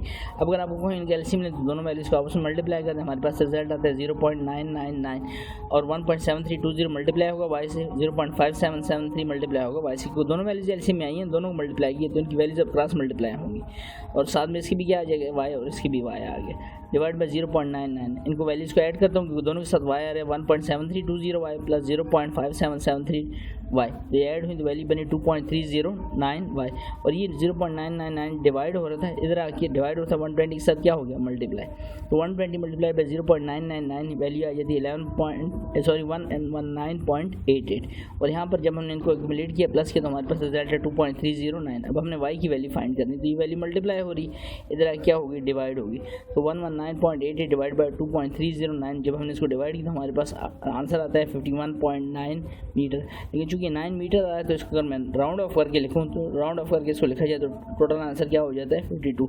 So height of pillar is 52 metre. क्योंकि हमने y नाम दिया था हाइट ऑफ पिलर को, क्वेश्चन में कहा था कि दोनों पिलर इक्वल हाइट्स के हैं, तो बेशक इसकी हाइट फाइंड कर ले तभी वही रही, और इसकी तो दोनों की आगे ना y, दोनों तरफ हमने y लिखा था, ये नहीं करना कि इधर x लिख देना इधर y, दोनों को हमने दोनों पिलर इक्वल हाइट के थे, दोनों तरफ हमने परपेंडिकुलर का नाम क्या दिया था y का दिया था, ठीक है। तो इसके साथ ही हमारे क्वेश्चन कंप्लीट होता है। उम्मीद है क्वेश्चन आपको अच्छे से समझ आया होगा, और फिर भी कुछ चीज़ क्लियर ना हुई हो तो आप कमेंट करके दोबारा से पूछ सकते हैं, और अगर वीडियो अच्छी लगी हो तो चैनल को सब्सक्राइब करें, बेल आइकन प्रेस करें और वीडियो को ज़्यादा से ज़्यादा शेयर करें ताकि आने वाली वीडियोज़ का नोटिफिकेशन आप लोगों को बर वक्त मिल सके। शुक्रिया। तो क्वेश्चन पढ़ते हैं, क्वेश्चन नंबर 6। क्वेश्चन नंबर 6 हमारे सामने लिखा है from the top of a tower, एक टावर है उसके टॉप से ऑफ हाइट, जिस टावर की हाइट भी बता दी गई हमें 120 metres, angles of depression, depression का जो एंगल है दो बोर्ड्स का एंगल ऑफ डिप्रेशन जो बन रहा है ऑन सेम साइड, और दोनों बोर्ड्स क्या हैं सेम साइड पर हैं, ऑफ किसके टावर के, at water level are 60 degree and 45 degree, find the distance between the boards, दोनों कश्तियों के दरमियान फासला फाइंड करना है। तो सबसे पहले हम यहाँ एक डायग्राम बना लेते हैं। डायग्राम आपको नज़र आ रही होगी, ये हमने एक टावर ले लिया, टावर कितने का, जितनी हाइट हमें गिवन थी 120 मीटर की। अब यहाँ से कोई आदमी समुद्र की तरफ देखता है और उसको दो कश्तियाँ नज़र आती है, एक कश्ती यहाँ पर है पहली कश्ती, और उसका angle of depression that is 60 degree, angle of depression top से बन रहा है, लेकिन यहाँ पर बताने के लिए मैंने पिंक कलर से यहाँ पर भी आपके लिए यहाँ पर भी बना दिए, एंगल ऑफ डिप्रेशन बनता है ऊपर से, याद रखिए 60 डिग्री अंदर की तरफ हमने उसको रखा। दूसरा एंगल जो था दैट इज़ 45 डिग्री, तो दो एंगल आ गए। अब यहाँ से हम जब ये टावर था, टावर की हाइट 120 थी, यहाँ पर पहली बोट है और इसके साथ एंगल ऑफ डिप्रेशन 60 डिग्री, और दूसरी बोट इसी जगह से देख रहा है कोई फ़र्क, तो यहाँ पर दूसरा एंगल बन दैट इज़ 45। अब ये जो मेरे पास ये लाइनें आई हैं ये और ये, तो अगर इनको मैं ज्वाइन करूँ, इस लाइन को ज्वाइन करूँ तो मेरे पास एक शेप बनने लगी जो कि राइट एंगल ट्राइंगल की है, पहले उसमें अगर गौर से देखें, ठीक है। तो मैं इनको नाम देता हूँ A-B-C और इसको क्या देता हूँ D, ठीक है। अब A से B की वैल्यू तो हमें पता है कितनी value given that is 120, B से C की वैल्यू कोई नहीं गिवन तो इसको क्या नाम देते दैट इज़ Y, और C से D क्या देते हैं X। ये C से D जो है बेसिकली ये फासला, एक कश्ती यहाँ पर C मकाम पर है और दूसरी D पर, इन दोनों के दरमियान डिस्टेंस, यही पूछा गया था ना, find the distance between the boards के दरमियान डिस्टेंस फाइंड करनी। तो पहले हम पहली ट्राइंगल पर आते हैं जो अंदर की तरफ ट्राइंगल है A-B और C। A-B-C कौन सी ट्राइंगल, देखें यहाँ पर एंगल कितने का आ रहा है 90 डिग्री, क्योंकि परपेंडिकुलर लाइन है, परपेंडिकुलर लाइन है। मैंने आपको प्रीवियस लेक्चर में इसके जो क्वेश्चन कराया उस वक्त भी बताया था कि आपने याद रखना है कि some people have curly brown hair through proper brushes, में कौन सा फ्रेज इस पर यूज़ होगा। तो अगर हम गौर से देखें इस पर, तो मेरे पास परपेंडिकुलर भी है, बेस नहीं है, एंगल मौजूद है, यहाँ से देख लें एंगल, यहाँ से देख लें तो थ्रू प्रॉपर ब्रशेज। लेकिन उससे पहले यहाँ पर हम लिख लेते हैं कौन सी ट्राइंगल ले रहे हैं। बता मैं दिए जो कुछ करने लगा हूँ, फर्स्ट पे हम इन्हें राइट एंगल ट्राइंगल, कौन सी ट्राइंगल हम ले रहे हैं, right angle triangle A-B-C। Height क्या है, हाइट मीन परपेंडिकुलर, इसका परपेंडिकुलर क्या दैट इज AB। PERP आपको समझने के लिए लिख दिया, AB है कितनी है 120 centimetre. Distance from the base of tower, यानी बेस का जो टावर है, टावर की जो बेस है बुनियाद है, वहाँ से लेकर पहली कश्ती तक का टू फर्स्ट बोर्ड, उसको नाम दिया था हमने B से C है, देखें B से C क्या नाम दिया हमने उसको Y, और ये असल में है भी क्या बेस है आपकी। अब tan थीटा, जैसे मैंने कहा था tan theta through proper brushes, तो tan थीटा असल में 2 थीटा हैं क्योंकि 2 एंगल यूज़ हो रहे हैं, इसको थीटा 1 किया इसको थीटा 2 किया बेशक अपनी आसानी के लिए, और अगर जस्ट tan थीटा भी लिखना चाहिए तो कोई इशू नहीं है इससे, ठीक है। tan theta 1 perpendicular by base, तो परपेंडिकुलर क्या है, that is A B, base क्या है बी सी, ए बी की वैल्यू क्या है 120, बी सी की वैल्यू हमने क्या ली है खुद से y। अब tan theta first angle theta 1 जो फर्स्ट एंगल था वो कितने का था 60 डिग्री गिवन था ना, पहला एंगल 60 का था, तो tan थीटा 1 की मैंने क्या लिख दिया 60 डिग्री। अभी tan 60 यहाँ इस वैल्यू के साथ अगर मैं इस वैल्यू को इधर ले जाऊँ तो मल्टीप्लाई हो जाएगा, ठीक है y के साथ, और चूंकि y के साथ मल्टीप्लाई होगा तो y को मैं उधर ही छोड़ देता हूँ और ये वैल्यू नीचे ले आता हूँ, यानी tan 60 को इधर ले आए क्योंकि y इधर जाएगा तो tan 60 के साथ क्या हो जाएगा मल्टीप्लाई, तो y को उधर रहने दें और tan 60 को मैंने इधर ले आऊँ 120 बाई tan 60। अब tan 60 की कैलकुलेटर पर आपने वैल्यू ले ली जो कि 1.7320, और जब हम 120 डिवाइड बाई 1.7320 करते तो हमारे पास रिजल्ट आता है 69.28 सेंटीमीटर, सी एम लिख लें क्योंकि सारा हमारा जो है सी एम में है, ठीक है, एम में नहीं सी एम में। अब ये हमने y की वैल्यू फाइंड कर, लेकिन ये y की वैल्यू आ तो गई, लेकिन ये अब हमारे काम की नहीं, हमारा ये c से d, c पहली कश्ती थी d दूसरी कश्ती, दोनों के दरमियान डिस्टेंस फाइंड कर रहे हैं, डिस्टेंस बिटवीन द बोर्ड्स। तो फिर इस वैल्यू क्यों निकाला, ये वैल्यू निकालना ज़रूरी थी क्योंकि अभी हम दूसरी ट्राइंगल पर आएंगे। अब मैं जो ट्राइंगल यूज़ करूँगा वो होगी ए बी सी, तो यूज़ कर चुका हूँ ए बी, और अब कहाँ तक आएंगे ए बी से, इसको स्किप कर देंगे सी को, ए बी और डी, तो ए बी डी ट्राइंगल पर आते हैं अब। तो देखिए in right angle triangle A B D, height तो नहीं चेंज हुई ना इस ट्राइंगल की, वही है ए से बी, परपेंडिकुलर ए बी कितनी 120 metre, distance from base of the tower फिर से टू द सेकेंड बोर्ड, दूसरी बोर्ड है ना, to of tower to second board, तो वो कितनी आ रही है बी से कहाँ तक आ रही है बी से डी तक लास्ट तक, तो बी से डी, और बी से डी जब होगा तो बी से डी में एक्स भी आ रहा है साथ में क्या आ गया वाई, तो बी से डी टोटल जो बनेगा वो बनेगा एक्स प्लस वाई, और ये भी आपकी क्या है बेस। अब दोबारा tan थीटा पर आऊँगी तो थ्रू प्रॉपर ब्रश लेकर अब जो एंगल यूज होगा वो सेकंड एंगल यूज होगा, तो इस अगर आप लिखना चाहें तो tan theta 2 in second angle हम यूज़ करने लगे, तो tan theta 2 perpendicular by base. अब परपेंडिकुलर क्या है, परपेंडिकुलर तो वही था ए बी, बेस क्या है दैट इज बी से डी, तो ए बी की वैल्यू क्या हो जाएगी 120 और बी डी की वैल्यू क्या हो जाएगी that is X plus Y, और याद रखिए वाई की वैल्यू हमने क्या की हुई है फाइंड की हुई है, ये भी जहन में रखना है, ठीक है। तो यहाँ पर मैं लिख लेता हूँ tan थीटा 2 की वैल्यू क्या थी 45, सेकंड एंगल यूज़ हो रहा है, परपेंडिकुलर क्या था A B that is A B, जो ए बी था, ठीक है, ए बी हमने यूज़ किया यहाँ पर बाय बेस बी से डी, तो एक्स प्लस वाई।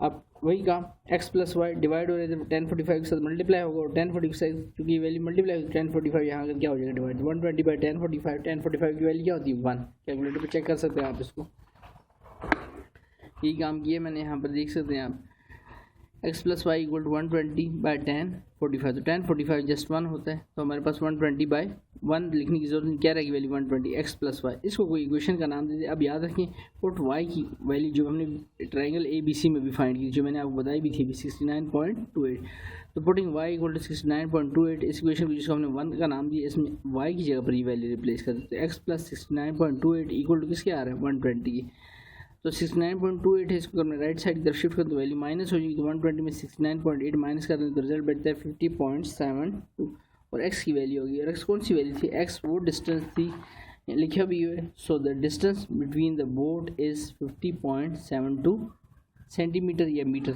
जो भी यूनिट लिखा हुआ है, ठीक। यहाँ पर देखें क्योंकि हमने ये डिस्टेंस फाइंड करके दी थी डायग्राम में, बताया ये फर्स्ट कश्ती थी सी पॉइंट पर और डी पॉइंट पर दूसरी कश्ती, तो इस तरह से हमने असल में एक्चुअली ये डिस्टेंस फाइंड कर, लेकिन ये डिस्टेंस आ नहीं सकती थी जब तक आपने ये वाली वैल्यू फाइंड नहीं की जो हमने पहला फाइंड की पहले छोटी ट्राइंगल से। तो ये डबल ट्राइंगल बनती है क्वेश्चन में, इस चीज़ का ध्यान रखना है आपने। उम्मीद है क्वेश्चन आपको अच्छे से समझ आएगा, और फिर भी कुछ चीज़ क्लियर ना हुई हो तो आप कमेंट करके दोबारा से पूछ सकते हैं, ठीक। क्वेश्चन नंबर 7 पर आते हैं। क्वेश्चन नंबर 7 को स्टेटमेंट पढ़ते हैं। 2 men on opposite side of a tree, 2 बंदे हैं दरख्त की अपोजिट साइड, सेम साइड पे नहीं जैसे भी क्वेश्चन था, दोनों अपोजिट साइड पर हैं of tree with tree are in line with it, यानी हैं दोनों सीध में, are in line with it एक सीध में लेकिन साइड अपोजिट है। They are observe that angles of elevation of top of the tree are, अब दोनों अपनी तरफ से ऑब्जर्व करते हैं, दरख्त की टॉप की तरफ देखते हैं। They observe that angle of elevation of the top of the tree are 30 degree and 60 degree. The height of the tree is 15 metre. Find the distance between the man, दोनों बंदों के दरमियान डिस्टेंस फाइंड करनी है। अब height हमें बता दी tree की, तो हमने सीधा एक ट्री परपेंडिकुलर ट्री ड्राइव कर लिया, लाइन खींच दी, उसकी हाइट क्या दी जो हमें गिवन 15 मीटर। अब एक बंदा लेट्स से इधर खड़ा है, एक बंदा इधर खड़ा है, इस पॉइंट को मैं कहता हूँ ए, इस पॉइंट को कहता हूँ बी, इस पॉइंट को कहता हूँ सी। तो ए बी सी ये तो हो गया यहाँ पर। अब उसने कहा find the distance between the man, तो चूँकि ये लाइन दरमियान में आई तो इसने इसको दो ट्राइंगल में स्प्लिट कर दिया, दोनों राइट एंगल ट्राइंगल बन रही, क्योंकि लाइन बिल्कुल डेड स्ट्रेट आ रही है इस पर। फिर देख लें ये हाइट थी ट्री की, एक बंदा इधर खड़ा है, एक बंदा इधर खड़ा है, एक बंदा इधर से देते हैं एलिवेशन ऊपर की तरफ तो उसका एंगल बनता है 30 का, एक बंदा इधर से देता है उसका एंगल बनता है 60 का। आप 60 भी तरफ से 30 तरफ से इससे कोई इशू नहीं। ए बी सी हमने क्या दिया, अब ये लाइन जो आ रही है यहाँ से यहाँ तक, तो इस जगह पॉइंट को क्या कह देता हूँ, डी कह देता हूँ। तो मेरे पास दो ट्राइंगल बन गई, एक ट्राइंगल बन गई ए डी बी और एक ट्राइंगल बन गई ए डी सी। उनको बारी बारी सॉल्व करेंगे हम यहाँ पर। तो पहले आते हैं let the distance from C to D, C to D distance को हमने क्या नाम दे दिया X, and D to B, D to B उसको क्या नाम दे दिया Y. The angle of elevation are, पहले एंगल ऑफ एलिवेशन को थीटा मान क्या दी, that is 30 degree, and theta two किसको क्या दी, दैट इज दूसरे एंगल ऑफ एलिवेशन को 60 डिग्री। अब हाइट अगर हम बात करें, क्योंकि दो ट्राइंगल हो गई ना, तो अगर हाइट की बात करें, लेकिन ये दीवार तो दोनों में कॉमन है, यानी मुश्तरक आ रही है, कॉमन आ रही है, इसमें भी परपेंडिकुलर यही रहेगा और इस वाले में भी रहेगा और इस वाले में भी रहेगा, that is height. Height perpendicular क्या है, दैट इज ए से डी, और दरख्त की हाइट क्या थी, ट्री की हाइट 15 मीटर। अब उसके बाद इन राइट एंगल ट्राइंगल, जो सी ट्राइंगल आप पहले लेनी चाहिए, तो पहले ट्राइंगल मैंने ली है ए डी सी ले लें, ये नाम बेशक इस तरह पुकार लें ए सी डी। तो tan थीटा 1 फिर से थ्रू प्रॉपर ब्रशेज, परपेंडिकुलर है हमारे पास और ब्रशेज क्या है बेस है, तो tan theta 1 perpendicular by base, perpendicular की वैल्यू क्या है, that is A D, brushes base की वैल्यू क्या है, दैट इज सी डी। तो ए डी का रिजल्ट क्या था, ए डी का रिजल्ट दैट इज लिखा है सामने 15, सी डी को हमने क्या लिया, that is x. tan theta 1 की वैल्यू क्या है, दैट इज 30, ठीक है, tan 30, और tan 30 किसकी इक्वल है, अगर आप कैलकुलेटर पे लिखें 0.5773 आ जाएगा, और अगर आप उसकी टेबलेटेड वैल्यू लिखना चाहें आप 0.5773 भी लिख सकते हैं अगर लिखना चाहें, और अगर उसकी टेबलेटेड वैल्यू लिखना चाहिए तो वो होती है 1/√3, दोनों तरह से लिख सकते हैं, इससे कोई इशू नहीं, आप इधर 0.5773 भी लिख सकते हैं, ठीक है। फिर बता रहा हूँ आपको, मैंने टेबलेटेड वैल्यू इस लिख दी है यहाँ पर।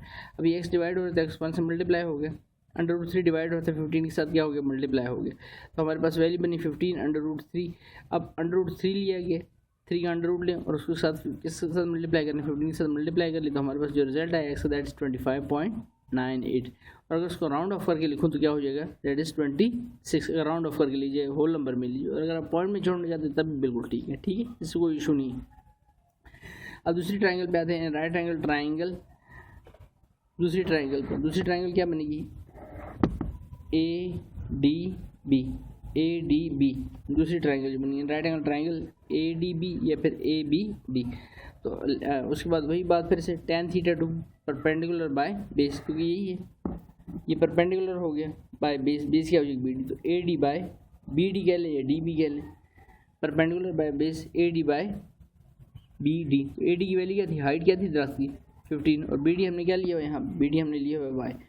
और अब tan थीटा 2 दूसरा थीटा यूज़ करें तो उसका एंगल कितना था 60, और tan 60 के कैलकुलेटर पे वैल्यू तो 1.7320, और अगर आप टेबलेटेड वैल्यू यूज़ करना चाहते हैं तो वो √3 होती है। 15 y डिवाइड हो रहे हैं, y √3 के साथ मल्टीप्लाई हो, तो √3 के साथ जब y मल्टीप्लाई हो तो √3 और y होंगे, तो हमें तो y की वैल्यू फाइंड करनी, तो √3 यहाँ पर आगे क्या हो जाएगा, डिवाइड हो जाएगा किसके नीचे, 15 के नीचे। अब 15 डिवाइड बाय √3 कर लें, या 15 डिवाइड बाय √3 की जगह 1.7320 लिख लें और उससे डिवाइड कर दें, तो हमारे पास y की वैल्यू आ गई 8.66। 8.6 आ गया तो y इक्वल टू 8.7। अब अगर मैं दोनों को ऐड करूँ, दोनों वैल्यूज़ को बाय एडिंग इक्वेशन 1 और 2, इसको 1 का नाम दे दिया और इसको हमने राउंड ऑफ, और अगर आप राउंड ऑफ करके नहीं लेना चाहते तो बेशक यही लिखा है 25.98, इसको 1 का नाम दिया, इससे कोई मसला नहीं है, ठीक है। तो इनको ऐड करता हूँ बाय एडिंग इक्वेशन 1 और 2, तो x प्लस वाई, तो x की वैल्यू मैंने राउंड ऑफ करके लिखी 26 और दूसरी वैल्यू लिखी 8.7, इनको ऐड करें तो रिजल्ट आता है 34.7। So the distance between the two man is 34.7 metre, क्योंकि एक बंदा यहाँ खड़ा है, एक बंदा यहाँ खड़ा, दोनों के दरमियान टोटल फासला कितना है, x प्लस वाई, दोनों को प्लस करने से आएगा, तो हमारे पास टोटल फासला आ गया 34.7। तो सर इस क्वेश्चन को हमने कंप्लीट किया, क्वेश्चन नंबर 7। क्वेश्चन नंबर 8 पर आते हैं। क्वेश्चन नंबर 8 में लिखा है from the top of a tree, दरख्त के टॉप से of the tree angle of elevation and depression, उसी से एंगल ऑफ एलिवेशन भी बन रहा है, किससे, दरख्त के टॉप से। एलिवेशन का मतलब है ऊपर की तरफ देखना, इसका मतलब जो चीज़ दरख्त से के टॉप से देखी जा रही है ऊपर से, वो दरख्त से भी ऊंची, एक बात तो ये होगी। और उसी से टॉप से दरख्त से नीचे की तरफ उस चीज़ को देखा जा रहा है, एलिवेशन भी है और डिप्रेशन भी है। Of the top and bottom, from the top of the tree, दरख्त के टॉप से, द एंगल ऑफ एलिवेशन, यानी एंगल ऑफ एलिवेशन तभी होता है जब किसी चीज़ को ऊपर की तरफ देखा जाता है, तो दरख्त के टॉप से भी ऊपर देख रहे हैं तो उसका मतलब जो चीज़ सामने है वो दरख्त से ऊंची। एंड डिप्रेशन, फिर दरख्त के टॉप से उसी चीज़ को नीचे बॉटम की तरफ देखा जाता है, the top and the bottom of a, आगे बता दिए कि जो चीज़ है, जैसे हम पढ़ लेते हैं आगे। ऑफ ए क्या है, of a building are 30 degree and 45 degree, तो ये पहला वाला एलिवेशन का था, दूसरा डिप्रेशन का। Respectively, if the height of the tree is 12 metre, find the height of the building, दरख्त की हाइट बता दी, find the height of the building and distance between the tree and the building, और दरख्त और building के दरमियान फासला भी बताएं। 2 क्वेश्चन पूछे गए यहाँ से हमसे। तो पहले पे आते हैं। अब हमारे पास एक दरख्त है, हम उस दरख्त को एक स्ट्रेट लाइन से डिनोट करते हैं और उसकी हाइट हमें बता दी गई थी, हाइट कितनी, that is if the height of the tree is 12 metre, लिख लिया हमने। अब इसके टॉप से याद रखिए एंगल ऑफ एलिवेशन ऊपर की तरफ तक, इसके टॉप से, यानी समझ लीजिए इसके टॉप पर कोई बच्चा कोई बंदा बैठा हुआ है, यहाँ से टॉप की तरफ देखता है उस बिल्डिंग की टॉप की तरफ, यानी उसकी छत की तरफ देखता है उस बिल्डिंग की, तो एंगल ऑफ एलिवेशन बनेगा। तो एंगल ऑफ एलिवेशन यहाँ पर बनेगा, that is 30 degree angle of elevation था, क्योंकि पहला एंगल एलिवेशन का आता, दूसरा फिर क्या गया था, बॉटम, पहला टॉप का था फिर बॉटम का था, फिर दूसरा इसी पॉइंट से दरख्त के टॉप से नीचे की तरफ देता है, बिल्डिंग बेस की तरफ देता है, तो यहाँ जो एंगल बनेगा वो डिप्रेशन का बनेगा, और डिप्रेशन का एंगल यहाँ से नीचे की तरफ लेंगे, दैट इज़ 45 डिग्री। और यहाँ पर अपोजिट साइड पर कन्वर्स एंगल इसको कहते हैं, अगर आप यहाँ पर भी इसको उल्टा लिखना चाहे तो लिख सकते हैं, यहाँ पे भी लिख लें और यहाँ पे भी लिख लें, ठीक है। ये हो गया आपके पास 45 डिग्री। अब उसके बाद नेक्स्ट हमने क्या करना है, तो हमारे पास अगर इनको नाम दे तो ये एक लाइन गई है ए तक और यहाँ से लाइन गई है यहाँ तक, ठीक है। अब मैंने इसको आपको समझाने के लिए, क्योंकि एंगल ऑफ डिप्रेशन जो होता है, एलिवेशन जो होता है वो ज़मीन से, यानी किसी चीज़ को जो ऊपर की तरफ देखा जाए तो ज़मीन तो नीचे रहेगी, दरख्त तो जड़ी तो यहाँ पर है, दरख्त ये तो टॉप है, तो यहाँ पर ये जो हिस्सा है किसके दरमियान, दरख्त के और बिल्डिंग के दरमियान, इसी को अज्यूम करते हैं। यहाँ पर हम एक डॉटेड लाइन खींच देते हैं, हल्की सी आपको नज़र आ रही है डॉटेड लाइन मैंने डाली, ये डॉटेड लाइन, और इस डॉटेड लाइन को इसके साथ ज्वाइन कर लेना है। अब जैसे मैंने ज्वाइन किया तो ए बी और इसको क्या नाम दे दिया, सी का, ए बी सी हो गया। और दूसरा जो ट्रायंगल बनी यहाँ से सी, इसको नाम देते हैं यहाँ पर ई, और इसको नाम देते हैं यहाँ पर हम डी, सी ई डी। तो 2 ट्रायंगल बन गई, एक बनी है ए बी सी। इस फासले को जो कि ज़मीन पे इतना फासला, सौराती एक लाइन, इमेजिनरी लाइन यहाँ पर डॉटेड लाइन से ड्रा कर दी ताकि एंगल ऑफ एलिवेशन भी हमारे समझने आसान, क्योंकि एंगल ऑफ एलिवेशन तो ज़मीन पे बनता है, ये हो गया। डिप्रेशन का तो ठीक है, वो यहाँ से ऊपर से आ गया, तो ये वाले जो है एंगल आपको समझने में भी आसान देगी, और ये आपको बेस का काम देगी, क्योंकि बेस वरना नीचे रहेगी, ये तो टॉप है दरख्त का। तो एक डॉटेड लाइन हमने बना दी और इस पॉइंट को कह दिया ए, और इस पॉइंट को कह दिया बी, और इस जगह को कह दिया सी, और सी से यहाँ डिप्रेशन की तरफ जब आएँ तो सी ई, और इस जगह को कह दिया डी। तो हमारे पास 2 ट्रायंगल है जिन पर हमने फोकस रखना, और दरख्त की जो हाइट है वो हमारे पास क्या आ गई, सी से डी, और वो कितनी आ गई, दैट इज़ 12 मीटर, ठीक है। हमने एक फासला फाइंड करना है between the tree and the building, और दूसरी चीज़ क्या फाइंड करनी, find the height of the building, height of the building. अब एक बात होता है, यहाँ से यहाँ तक दरख्त है, तो यहाँ से यहाँ तक जो हाइट है किसकी, इस जगह तक, अगर यहाँ से यहाँ तक दरख्त है की हाइट है, तो यहाँ से यहाँ तक जो बिल्डिंग उसके सामने आ रही है तो उसकी भी हाइट तो काउंट हो जाएगी, किस में, जितनी किसकी हाइट है दरख्त की, तो 12 मीटर। अलबत्ता बी से ए या ए से बी फासला जो है ये अब फालतू रह गया, ये मैंने फाइंड करना है, तो एच में जब 12 ऐड करूँगा मेरे पास हाइट किसकी आ जाएगी, बिल्डिंग की, ये चीज़। और दूसरी चीज़ जो है, ये बेस है दरख्त की, यानी जड़ें, और बेस है बिल्डिंग की बुनियाद है, यहाँ से यहाँ तक फासला, ये हमने एक्स फाइंड करना है, तो हमारे पास distance between the tree and the building आ जाएगी। तो 2 चीज़ें हमने करनी है क्वेश्चन को डिटेल इससे समझाया ताकि आपको अच्छे से क्वेश्चन समझ आ जाए। अब क्वेश्चन को स्टार्ट करते हैं। तो पहला इन ट्रायंगल, जो सी ट्रायंगल पहले लेनी चाहिए, आपकी मर्जी, आप ए बी सी लेना चाहिए, आप सी ई डी लेना चाहिए। मैंने यहाँ पर in right triangle C D E लिए, सी डी और ई, ठीक है। ये ट्रायंगल लिए पहले, यहाँ पर 90 एंगल बन रही है, राइट एंगल ट्रायंगल है। तो इसमें हाइट आप क्या आ रही है, हाइट सी से डी क्या है, परपेंडिकुलर सी से डी, और उसकी वैल्यू क्या है 12 metre. Distance from between the tree and the building base, distance जो आ रही है बिटवीन द ट्री, दरख्त के बिल्डिंग बेस, इमारत भी तो बुनियाद होगी ना, बेस उसकी, तो वो क्या है, हमने क्या ले ली बी से, सॉरी डी से ई, और उसका नाम क्या दे दिया, वो हमें फाइंड नहीं, दैट उसको हमने क्या दिया एक्स। अब एंगल ऑफ, क्योंकि इस वाली की बात है तो यहाँ पर कौन सा एंगल यूज़ हो रहा था, ऊपर से नीचे की तरफ, एंगल ऑफ डिप्रेशन, θ2, पहला हम θ2 की यूज़ कर रहे हैं, वो θ1 था, पहला θ1 था, दूसरा θ2, एंगल ऑफ डिप्रेशन θ2, तो tan θ2 परपेंडिकुलर थ्रू tan के लिए परपेंडिकुलर परपेंडिकुलर के प्रॉपर का बी और ब्रशेस का बी बेस के लिए वो मैंने लिखाया हुआ है आपको, पहले क्वेश्चन 1 से 5 तक देख सकते हैं, ये फ्रेज मैंने लिखाया हुआ है आपको सारा। तो tan θ2 परपेंडिकुलर बाय बेस, तो परपेंडिकुलर क्या है CD, बेस क्या है आपकी, दैट इज DE, तो CD की वैल्यू क्या है 12 मीटर, DE की वैल्यू क्या है x। अब फिर से वही काम, ये x को इधर ले जाता हूँ, 1045 को यहाँ ले आता हूँ, या इधर ही बिलफर्ज इसको सॉल्व कर ले, 1045 क्या हो जाएगा, इधर आगे करें तब भी 1 होगा, इधर 1045 तब भी 1 होगा, तो x डिवाइड हो जाके मल्टीप्लाई, तो x की वैल्यू क्या आ गई 12, और x की जैसे वैल्यू आई मेरे पास, तो एक काम तो सॉल्व हो गया, हमने क्या फाइंड कर लिया, और उसके बाद find the distance between the tree and the building. तो डिस्टेंस बिटवीन द ट्री, क्योंकि दरख्त की जड़ें हैं ना, यहाँ से लेकर ये बिल्डिंग है, यहाँ से बिल्डिंग शुरू हो रही, तो वो तो फाइंड हो गया। So distance between tree and building कितनी आ गई 12 मीटर, और ये अगर 12 आ गई तो इसी लाइन को, क्योंकि मैंने एंगल ऑफ एलिवेशन भी फाइंड करना, तो उसके लिए तो लाइन ज़मीन से उठनी चाहिए थी, तो लाइन तो यहाँ पर है ज़मीन पर, तो हमने यहाँ पर इमेजिनरी डॉटेड लाइन डाल दी थी, तो यहाँ से यहाँ तक फासला अगर 12, तो यहाँ से यहाँ तक भी फासला क्या होगा, यानी C से B तक भी फासला क्या होगा यहाँ पर, दैट इज़ 12, क्योंकि अभी हमने क्या फाइंड करनी है, हाइट ऑफ द बिल्डिंग भी फाइंड करनी है ना।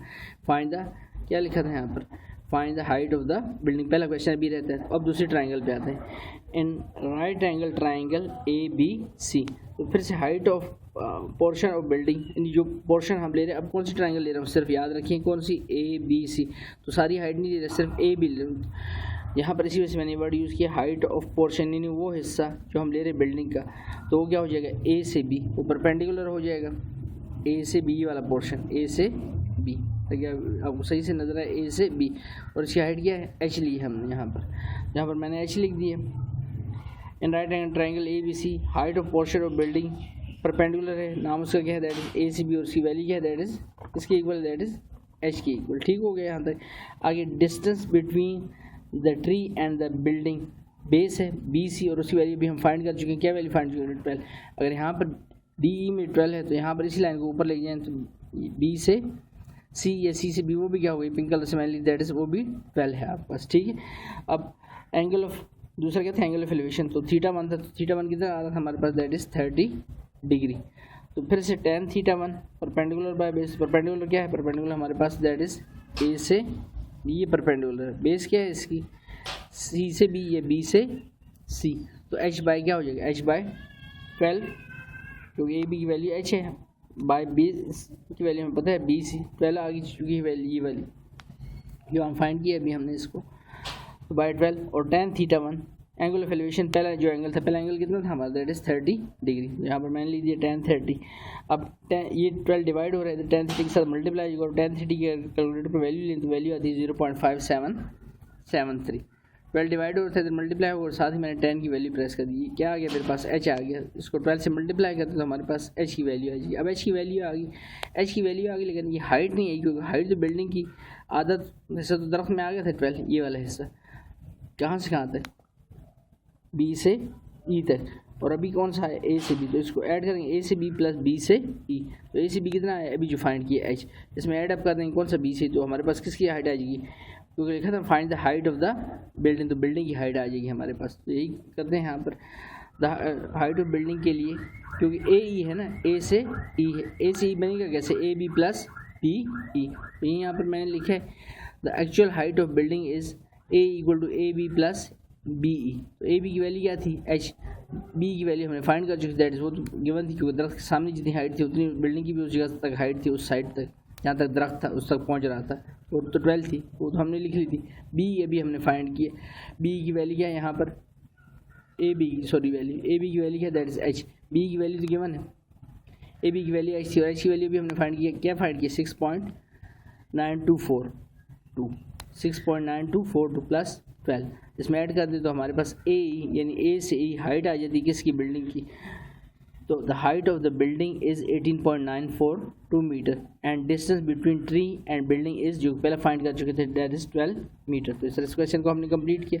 क्वेश्चन नंबर 9 पे आता हूँ। क्वेश्चन नंबर 9 में लिखे from a point on ground, एक पॉइंट है ग्राउंड पर at a distance of 200 metre, 200 metre के डिस्टेंस पर है, ठीक है, किससे, from a point on the ground, ज़मीन पे एक पॉइंट है, फ्रॉम ए पॉइंट ए, एक पॉइंट ए है on the ground at a distance of 200 metre, 200 metre के फासले पर है। Angle of elevation of the top of the tower is alpha, angle of elevation जो बन रहा है to the top of tower वो अल्फ़ा बन रहा है।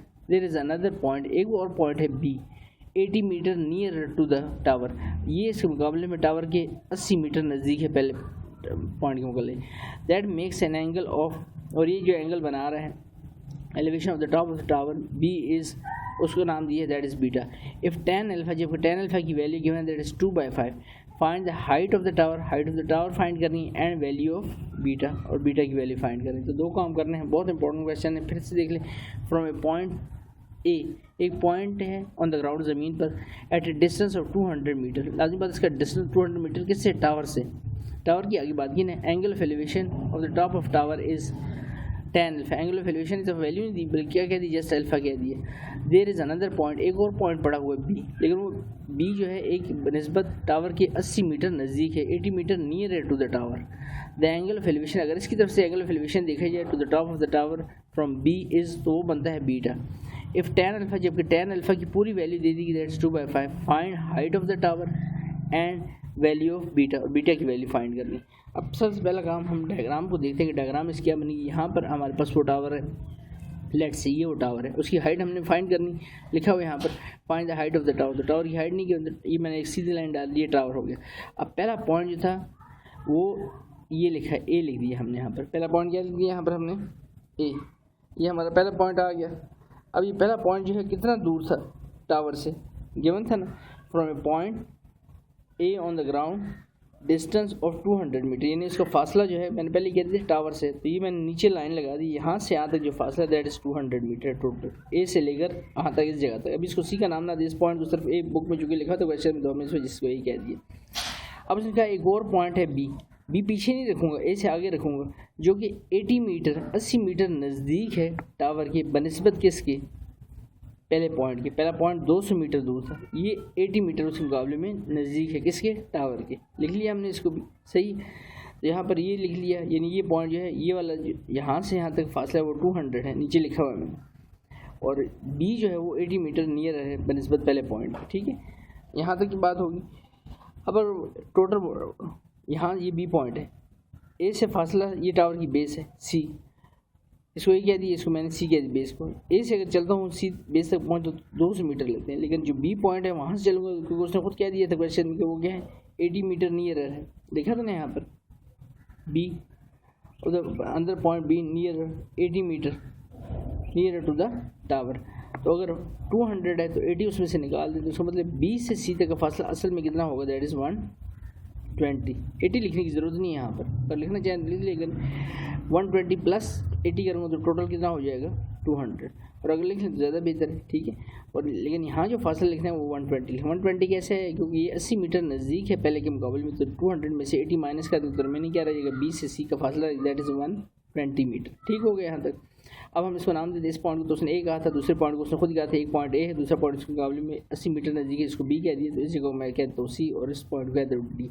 तो मेरे पास एक ट्राइंगल अगर देखें तो 2 राइट एंगल ट्राइंगल बनी, पहले ट्राइंगल बनेगी यहाँ से डी सी बी, और दूसरी बनेगी डी सी ए, या फिर आप इसको ऐसे पढ़ सकते हैं बी सी डी, और दूसरी ए सी और डी। तो 2 ट्राइंगलें आएंगी हमारे पास। अब दोनों का एंगल ऑफ एलिवेशन था, ज़मीन से एंगल उठा था, पहला एंगल ऑफ एलिवेशन कितना था, वो था अल्फ़ा, पहले को अल्फ़ा कहा है ना उसने, ये पहला एंगल था, तो थीटा 1 इसको कह दिया, दूसरे एंगल को थीटा 2 को उसने क्या कहा, बीटा, कोई वैल्यू नहीं दी इस दफ़ा उसने, ये एक और कन्फ्यूजिंग थिंग है। और साथ में tan अल्फ़ा दिया, ये क्या चीज़ है अभी आप क्वेश्चन में देख लेंगे इसको, ठीक है। तो मैं पहले ट्राइंगल पे आता हूँ, इन राइट एंगल ट्राइंगल, कौन सी ट्राइंगल मैंने लिखी, बी, जैसे मैंने आपको कहा बी सी डी, छोटी ट्राइंगल पहले लेते हैं, अंदर वाली ट्राइंगल बी सी डी, बड़ी ट्राइंगल को नहीं लेते। In right angle triangle B C D, फिर दूसरा एंगल यूज़ कर रहा हूँ tan थीटा 2, तो थ्रू प्रॉपर ब्रशेज फिर से, तो tan theta 2 perpendicular by base, तो परपेंडिकुलर क्या है आपका सी डी या डी सी कह लें, और बेस क्या है आपकी बी सी। अब डी सी की वैल्यू क्या है, डी सी की वैल्यू वाई है, और बी सी की वैल्यू क्या है, दैट इज़ 120। 120 कैसे है, 200 में से हमने क्या माइनस किया 80, क्योंकि वो पॉइंट 80 मीटर नियर था, तो 120 वैल्यू आई। तो यहाँ पर वैल्यू क्या हो जाएगी, वाई बाय 120, और बी की कोई वैल्यू नहीं की उनकी 30 45, जस्ट बी की क्या लिखा है, बीटा ही लिखा है, तो tan बीटा लिखा रहने देंगे, ठीक है। नेक्स्ट पेज पे आते हैं तो 10 देखें यही कुछ किया हमने tan बीटा y बाय नीचे वैल्यू क्या आ गई जो हमारे पास वैल्यू दैट इज 120, इसको इक्वेशन 1 का नाम दे दिया। अब दूसरी ट्रायंगल पे आता है इन राइट एंगल ट्रायंगल। अब कौन सी ट्रायंगल मैंने यूज़ की है BCD वाली ट्रायंगल यूज़ की, पहले ये वाली ट्रायंगल यूज़ की BCD। अब कौन सी यूज़ करता हूँ AC और D राइट एंगल ट्रायंगल। तो इसमें राइट एंगल ट्रायंगल में यहाँ पर क्या रहेगा थ्रू प्रॉपर, अब एंगल ये वाला यूज़ होगा, बाहर वाला एंगल यूज़ करेंगे पहला वाला एंगल, ठीक है tan θ 1 और परपेंडिकुलर हमारा वही रहेगा जो कि है क्या C से D। अलबत्ता बेस क्या होगी A से C, तो उसके दो टुकड़े हो जाएंगे AB प्लस BC जो कि टोटल क्या बन जाएगी 200 बन जाएगी, ठीक है। तो इसको करते हैं हम यहाँ पर, तो in right angle triangle ACD तो tan θ 1 perpendicular by base perpendicular DC by अब टोटल A से C, क्योंकि यहाँ से यहाँ तक है ना डायग्राम बार बार इसमें इधर डायग्राम समझ आएगी तो फिर आपको सवाल भी समझ आ जाएगा। परपेंडिकुलर तो DC रहा है इस केस में भी, छोटी ट्रायंगल जब ली थी BCD उसमें परपेंडिकुलर नहीं चाहिए, तो बेस देखें अब यहाँ से शुरू कर रहे हैं, तो हमने ट्रायंगल लिए ACD तो बेस यहाँ से शुरू यहाँ से आता है तो बेस क्या आ गई AC, तो यही मैंने लिखा है यहाँ पर आगे tan θ 1 perpendicular by base DC by AC। तो DC की वैल्यू हमें फाइंड नहीं क्योंकि तो हाइट है, और AC की वैल्यू AC की टोटल वैल्यू कितनी थी क्योंकि A से C तक फासला तो वो कितना था 200 था। तो tan θ और θ 1 क्या एंगल क्या था अल्फा एंगल था, तो y बाय 200। अब यहाँ पर हमारे पास दो वैल्यूज आ गई, इसको इक्वेशन को हम कहते हैं इक्वेशन नंबर 2 अगर कहना चाहें, और अगर नहीं भी कहना चाहें इक्वेशन नंबर 2 तो यहाँ पर सबसे इंपॉर्टेंट बात अब आपने यूज़ करनी, ये वैल्यू आ गई tan अल्फा y बाय 200। अब याद रखिए ये जो वैल्यू है यहाँ पर tan अल्फा, अब ये tan अल्फा है, ऊपर देखें तो tan बीटा है, सवाल तो बिल्कुल लॉक हो गए, ठीक है। लेकिन इसी जो सवाल का हिस्सा है इसी में सबसे इंटरेस्टिंग बात अब आने लगी, इक्वेशन का नाम बेशक देना चाहें तो दे दें, tan अल्फा आ गया y बाय वो tan बीटा आ गया y बाय 120, और जो ट्रायंगल है तो मैंने यूज़ कर ली, ना हाइट आई है अभी तक ना बीटा का एंगल है। लेकिन अब हमें एक इन्फॉर्मेशन और गिवन थी जो कि भूलनी, जो कि डायग्राम में यूज़ नहीं हुई। क्या गिवन थी देख लें, क्वेश्चन पे क्या लिखा था यहाँ पर, इफ़ अगर tan अल्फा किसके इक्वल 2/5 के, तो tan अल्फा में किसके इक्वल गिवन था 2/5, तो जहाँ पर अभी मैंने सेकंड इक्वेशन में tan अल्फा लिखा तो tan अल्फा को हटा के उसकी क्या लिख दूंगा 2/5, और यही यहाँ पर हुआ है और यही सबसे इंपॉर्टेंट हिस्सा है इसका। तो tan अल्फा ये भूलना नहीं, ये सर कहाँ से आ गया मैंने अंडरलाइन कर दी, tan अल्फा किसके इक्वल था 2/5 के, तो यहाँ पर लिखा y बाय 200। अब 200 डिवाइड हो रहा है क्या हो जाएगा मल्टीप्लाई 2/5 बाय 500, तो 2 × 200 400 हो जाएगा बाय 5, तो 5 8 से 40, वैल्यू क्या रह जाएगी y इक्वल टू 80 मीटर। तो y 80 मीटर का क्या मतलब y क्या थी हमारे पास इस टावर की, क्या थी हाइट, लिखा था ना हमने यहाँ पर height of the tower CD क्या लिया था भाई, तो एक चीज़ फाइंड आउट होगी हाइट ऑफ द टावर, एक चीज़ रहेगी क्या फाइंड करना साथ में वैल्यू ऑफ द बीटा। अब एंगल ऑफ बीटा फाइंड कर लेते तो अब कोई मसला नहीं है, हाइट आ गई हमारे पास, ठीक है हाइट आ गई, तो height of tower is 80 metre. अब आपके पास जो इक्वेशन है tan बीटा ये लिखा था ना tan बीटा y बाय 120, तो tan बीटा लिखा था तो y की वैल्यू क्या आ चुकी, y की वैल्यू हमारे पास आ चुकी दैट इज 80 मीटर। तो ये जो वैल्यू है हम यहाँ पर कंपेयरिंग वगैरह लिखने की ज़रूरत नहीं है, tan बीटा यहाँ पर आप डायरेक्ट लिखेंगे पुटिंग इन इक्वेशन 1, ये इस इक्वेशन में ये वाली वैल्यू जो है कौन सी 80 मीटर, ये वाली वैल्यू हम डाल दें putting in equation 1, putting in equation 1 में ये वैल्यू डाल देते हैं यहाँ पर, तो tan बीटा y की जगह पर क्या आ जाएगा, y की जगह पर आ जाएगा आपका 80 बाय क्या लिखा हुआ 120। अब देखिए 0 0 से कट जाएगा तो हमारे पास रहेगा 8/12 4 2 8 4 3 12 2/3। अब ये tan बीटा हमें जस्ट बीटा फाइंड करना है, प्रीवियस लेक्चर में भी आपको बताया है एंगल को छोड़कर ट्रिग्नोमेट्रिक फंक्शन जब दूसरी तरफ जाएगा तो क्या हो जाएगा इनवर्स, तो beta equal to tan inverse. आपने शिफ्ट दबानी है और tan का बटन प्रेस कर देना है, ब्रैकेट डालनी है 2 लिखना है, डिवाइड का साइन डालना है 3 लिखना है और ब्रैकेट क्लोज कर देनी है, इक्वल टू का साइन प्रेस कर देना है, तो हमारे पास बीटा का एंगल आ गया 33.69 डिग्री। तो value of beta is 33.69 degree. लेकिन ये सारा सवाल सॉल्व कहाँ पर हुआ, यहाँ पर आ गया, बिल्कुल पजल हो जाएंगे कि ऊपर भी वैल्यू है तो आगे सॉल्व नहीं हो रहा। तो आपने याद रखें कि tan अल्फा की वैल्यू आपको गिवन थी क्वेश्चन में दैट इज 2/5।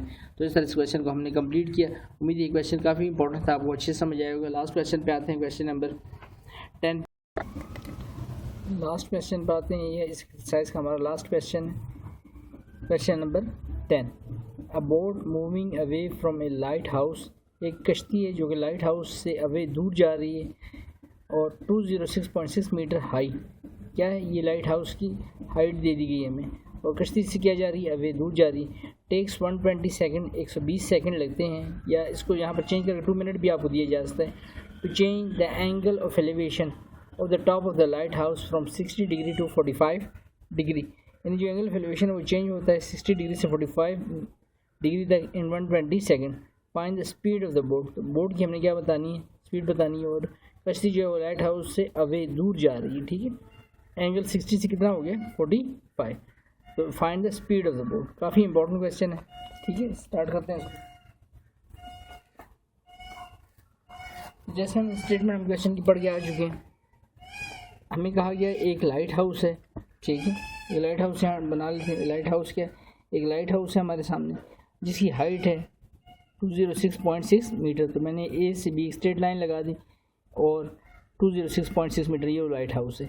अब कश्ती जो थी इससे दूर जा रही है, away from the light house, तो पहला हम कहते हैं कश्ती सी पॉइंट पर है, इस पॉइंट पर, पॉइंट सी पर। यहाँ पर जब होती है कश्ती तो वहाँ पर एंगल ऑफ एलिवेशन बन रहा है 60 डिग्री, इसको मैं नाम देता हूँ θ1 का।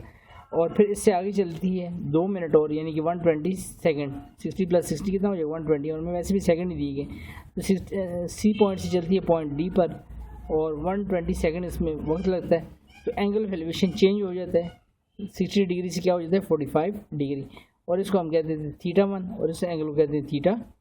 अब मैं इनको नाम देता हूँ, जो मैंने स्ट्रेट लाइन लगाई थी इसको मैं कहता हूँ ए बी, और इस पॉइंट को मैं पहले सी कह चुका हूँ, इस पॉइंट को कह चुका हूँ डी, ठीक हो गया। तो ये तो होगी हमारी फिगर। अब इसमें दो राइट एंगल ट्राइंगल बन रही है, एक राइट ट्राइंगल बन रही है right angle triangle A B C, और एक बन रही है ए बी और डी। इस ट्राइंगल को नहीं कंसिडर करना ए सी डी को, ठीक है ना, ये राइट एंगल ट्राइंगल पे फोकस रखना है यहाँ पे। अब आते हैं in right angle triangle A B C, A B और सी, पहले इस ट्राइंगल की बात करते हैं। तो हाइट ऑफ टावर क्या हो जाएगा पी आर पी, मैंने फिर लिख रहा है साथ में लिख दिया, क्या है परपेंडिकुलर। परपेंडिकुलर क्या होता है ए से डी, और हाइट ऑफ टावर कितनी है 206.6, और नाम हमने उसका क्या रखा है उस लाइन का ए और बी, 206.6। अब distance between the boat and the tower, distance between the boat, पहले कश्ती यहाँ पर थी और टावर के दरमियान, टावर की भी तो कोई बेस होगी जहाँ से शुरू हो रहा है, यहाँ से यहाँ तक की डिस्टेंस वो कितनी कह रहा है आपको बी सी में हमने उसको नाम दे दिया, इसको क्या कह देंगे 20। अब इसकी हमारे पास कोई वैल्यू नहीं, बस इसको जस्ट बी सी लिखा रहा है, ठीक है। एंगल ऑफ एलिवेशन, तो ए बी सी ट्राइंगल की तरह एंगल ऑफ एलिवेशन θ1 हमारा कितना बन रहा है, दैट इज 60 डिग्री, ठीक हो गया। देन उसके बाद अब पहले इस ट्राइंगल पे फार्मूला लगाते हैं, तो मैंने आपको 3 फ्रेजेस याद कराए हुए हैं इस एक्सरसाइज में, बार बार आपको बताए मैंने, ठीक है। तो वो फ्रेजेस आपने यूज़ करने हैं। थ्रू प्रॉपर ब्रशेस, परपेंडिकुलर हमारे पास है ब्रशेस बेस और एंगल, तो थ्रू प्रॉपर ब्रशेस, तो थ्रू प्रॉपर tan और थ्रू हो जाएगा tan θ1, proper perpendicular brushes base, तो tan θ1, क्योंकि पहला एंगल हम यूज़ कर रहे हैं ए बी सी के अंदर एंगल ये आ रहा है, तो tan θ1 perpendicular by base, perpendicular क्या है नाम उसका ए बी और बेस का क्या है बी सी। तो ए बी की वैल्यू क्या थी, ए बी की वैल्यू लिखी सामने 206.6 बाय बी सी, tan 60 यहाँ पर बी सी डिवाइड हो रहा है tan 60 के साथ क्या हो जाएगा मल्टीप्लाई, अब tan 60 बी सी के साथ मल्टीप्लाई हो रहा है, तो इधर क्या हो जाएगा डिवाइड, तो 206.6 और tan 60 की अगर टेबल पे वैल्यू देखें तो √3 होती है, और कैलकुलेटर से वैल्यू तो 1.7320, तो 206.6 को मैं डिवाइड करता हूँ 1.7320, तो मेरे पास रिजल्ट आता है 119.26, 119.26, यहाँ करेक्शन कर 28 लिखा गया 26, 119.26 हमारे पास रिजल्ट आता है। ये किसका रिजल्ट आ गया याद रखना है, किसका रिजल्ट आ गया, दैट इज बी सी का। बी सी का रिजल्ट क्या आ गया, यानी बी सी से हमें वैल्यू पता चल गई, बी से सी तक कितनी वैल्यू आ रही है, दैट इज 119.26। अब दूसरी ट्राइंगल पे आते हैं, दूसरी ट्राइंगल कौन सी ए बी, और अब सी को नहीं कंसिडर करेंगे, ए बी और कहाँ तक ले रहे हैं डी तक, तो फिर से हमारे पास एंगल भी है और बी से डी बेस हो जाएगी, और परपेंडिकुलर क्या आ रहा है ए बी, तो थ्रू प्रॉपर ब्रशेज ही फार्मूला यूज होगा। अब हम आते हैं क्वेश्चन पर, right angle triangle A B D, इस ट्राइंगल की बात हो रही है, ए बी और लास्ट तक पॉइंट तक, ए बी और डी तक। तो right angle triangle A B D, height of tower perpendicular, वो तो नहीं चेंज हुआ ना, हाइट क्या है आपका हाइट ऑफ टावर, वो तो पहले भी वही थी, ए से बी क्या थी 206.6, अभी भी वही है 206.6। देन आगे चलते हैं distance between the boat and tower, distance between boat and the tower कितनी आ रही है, between boat and tower, boat कहाँ पर चलेगी, पहले सी पॉइंट पर थी, अब किस पॉइंट पर है डी पॉइंट, तो डी से फिर टावर की बेस तक का फासला, तो क्या बन जाएगा बेस बन जाएगा। Distance between the boat and the tower, base कह देंगे इसको, और वैल्यू क्या होगी इसकी यानी बी डी, और बी डी में मैं कोई वैल्यू नहीं लिखूँगा, ठीक है। अब उसके बाद एंगल ऑफ एलिवेशन, हमारा दूसरा एंगल ऑफ एलिवेशन यानी पॉइंट डी से क्या था, दैट इज उसको हमने नाम क्या दे दिया θ2, और उसकी वैल्यू क्या थी 45 डिग्री।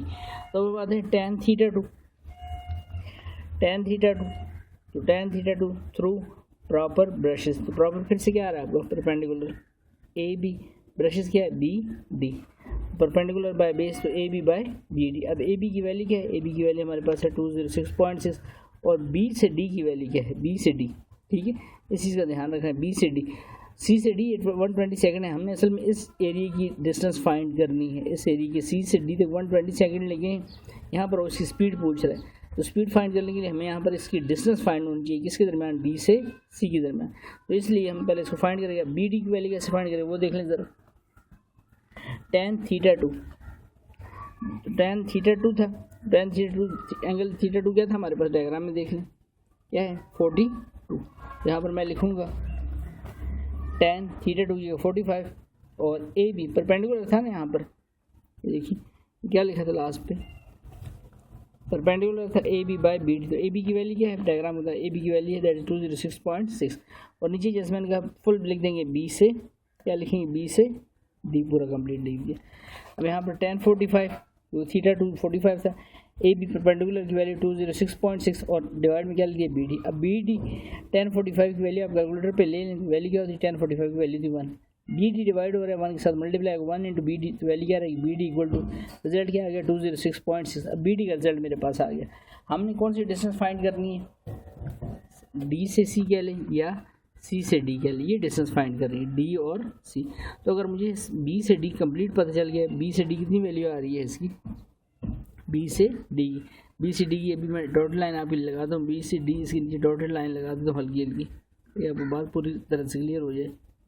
बी से डी हमारे पास क्या वैल्यू निकली, बी से डी की 206.6, यानी ये पूरी बी से डी है, बी से डी क्या है 206.6 बी से डी।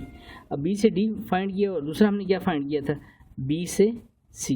देखो अगर मैंने डी सी फाइंड करना है, डी सी, तो बी डी में से क्या माइनस कर दूँ, बी डी में से ये पूरा है बी से डी, ठीक है, बी से डी यहाँ से, इसमें से बी से सी अगर माइनस कर दो पीछे क्या रह जाएगा, डी से सी।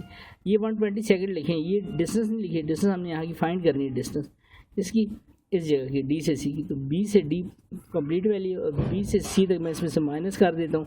बी सी की वैल्यू फाइंड की है, पहले जो ट्रायंगल यूज़ की बी सी की वैल्यू क्या है, ये हमारे पास 119.26। तो इसका मतलब हम डी सी कह लें या सी डी फाइंड कर सकते हैं, किसकी मदद से, B D minus B C, ठीक है। यहीं पर यहाँ पर मैं यही काम मैंने किए हुए हैं, आपको एक्सप्लेनेशन का फाइंड क्या कर रहे हैं हम, यहाँ पर डी सी कह लें या सी डी कह लें, इसको फाइंड कर रहे हैं। तो C D equal to B D, बड़ी वैल्यू बी डी, क्योंकि बी से डी कंप्लीट है, यहाँ तक देख लें डायग्राम को फिर से, बी से डी आपका डायग्राम का कंप्लीट हिस्सा है, कौन सा, बी से डी माइनस बी से सी। तो बी से डी से बी से सी निकाल दे, पीछे क्या रह जाएगा, डी सी या सी डी रह जाएगा, ठीक है। तो B D minus B C, तो बी डी की वैल्यू क्या फाइंड किया हमने 206.6, बी सी की वैल्यू फाइंड की थी, बी सी की वैल्यू हमने पहले फाइंड की थी, अभी मैंने आपको बताई दोबारा से 119.26। यहाँ पर B D minus B C 206.6 minus 119.26, इसमें से हम ये वैल्यू माइनस करते हैं तो हमारे पास जो रिजल्ट आता है दैट इज़ 87.23। अब ये हमारे पास डिस्टेंस आ गई है, किस जगह की, सी से डी की डिस्टेंस आ गई और उसका टाइम जितना लगा है सी से डी तक जाते हुए दैट इज़ 120 सेकेंड। अब हमने क्वेश्चन में क्या फाइंड करनी थी, क्वेश्चन में लिखा हुआ था find the speed of the, लिखा था ना यहाँ पर स्टेटमेंट पढ़ लें, find the speed of the boat. Speed of the boat find करनी किस दौरान, जब एंगल 60 से चेंज हुआ है किस पे 45 की, और कितने सेकंड के दौरान ये काम हुआ 120 सेकंड के। हमने speed of the boat find करनी। आपने फिजिक्स में और कुछ हद तक मैथ में भी पढ़ा होगा, हमें पता है कि स्पीड किसकी इक्वल होती है, speed we know that speed equal to distance by time, distance by time. Distance हमने ये सी डी जो फाइंड की है इस डायग्राम के मुताबिक, ये सी डी इस जगह की डिस्टेंस पूछ रहा था हमसे, तो सी डी हमने फाइंड कर ली, डिस्टेंस हमने फाइंड की अभी सी डी दैट इज़ 87.23 और ये क्या है हमारी डिस्टेंस। टाइम हमें कितना गिवन था, टाइम हमें गिवन था 120 सेकेंड। तो सॉल्व करते हैं अब इसको आगे, यहाँ पर हमारी वैल्यू हो जाएगी we know that speed equal to distance by क्या होता है टाइम। डिस्टेंस हमने कितनी फाइंड कर ली 87.23, कौन सी डिस्टेंस, जिस डिस्टेंस पे टाइम एंगल चेंज हुआ है सी पॉइंट से डी पॉइंट पर, तो इसकी डिस्टेंस। और अभी हमने फाइंड की कैसे, B D minus D C करके हमारे पास डी सी आ गया था या सी डी आ गया था, ठीक है। तो 87.23 डिस्टेंस बाय, इस दौरान टाइम कितना लगा वो डायग्राम में लिखा दैट इज़ 120 सेकेंड, तो 120 सेकेंड लगे। तो 87.23 डिवाइड बाय 120, जब मैं इसको से डिवाइड करता हूँ 87.23 को डिवाइड बाय 120 तो वैल्यू आती है 0.27 0.727 मीटर पर सेकेंड। और अगर हम इसको राउंड ऑफ करके लिखें, थर्ड वैल्यू मोर देन 5 आ रही, तो आप इस थर्ड वैल्यू को लिखने के बजाय इसमें सेकंड वैल्यू में एक की एडिशन कर दें, यानी एक ऐड कर दें, तो फिर थर्ड वैल्यू लिखने की ज़रूरत नहीं। तो फिर हम इसको लिख सकते हैं 0.73 मीटर पर सेकंड। इस तरह से क्वेश्चन का आंसर दें तब भी ठीक है, लेकिन आपकी बुक में आंसर इस तरह से लिखा तो इस वजह से मैंने ऐसे बना दिया। आपकी चॉइस इस तरह से लिखें, दोनों आंसर बिल्कुल करेक्ट है। तो इस तरह से हमारा एक क्वेश्चन कंप्लीट होता है और साथ ही हमारी एक्सरसाइज भी कंप्लीट होती है। उम्मीद है ये वीडियो भी आपको अच्छी लगी हो तो चैनल को सब्सक्राइब करें, वीडियो को ज़्यादा से ज़्यादा शेयर करें, बेल आइकन को प्रेस करें ताकि आने वाली वीडियोज़ का नोटिफिकेशन आप लोगों को बर वक्त मिल सके। शुक्रिया।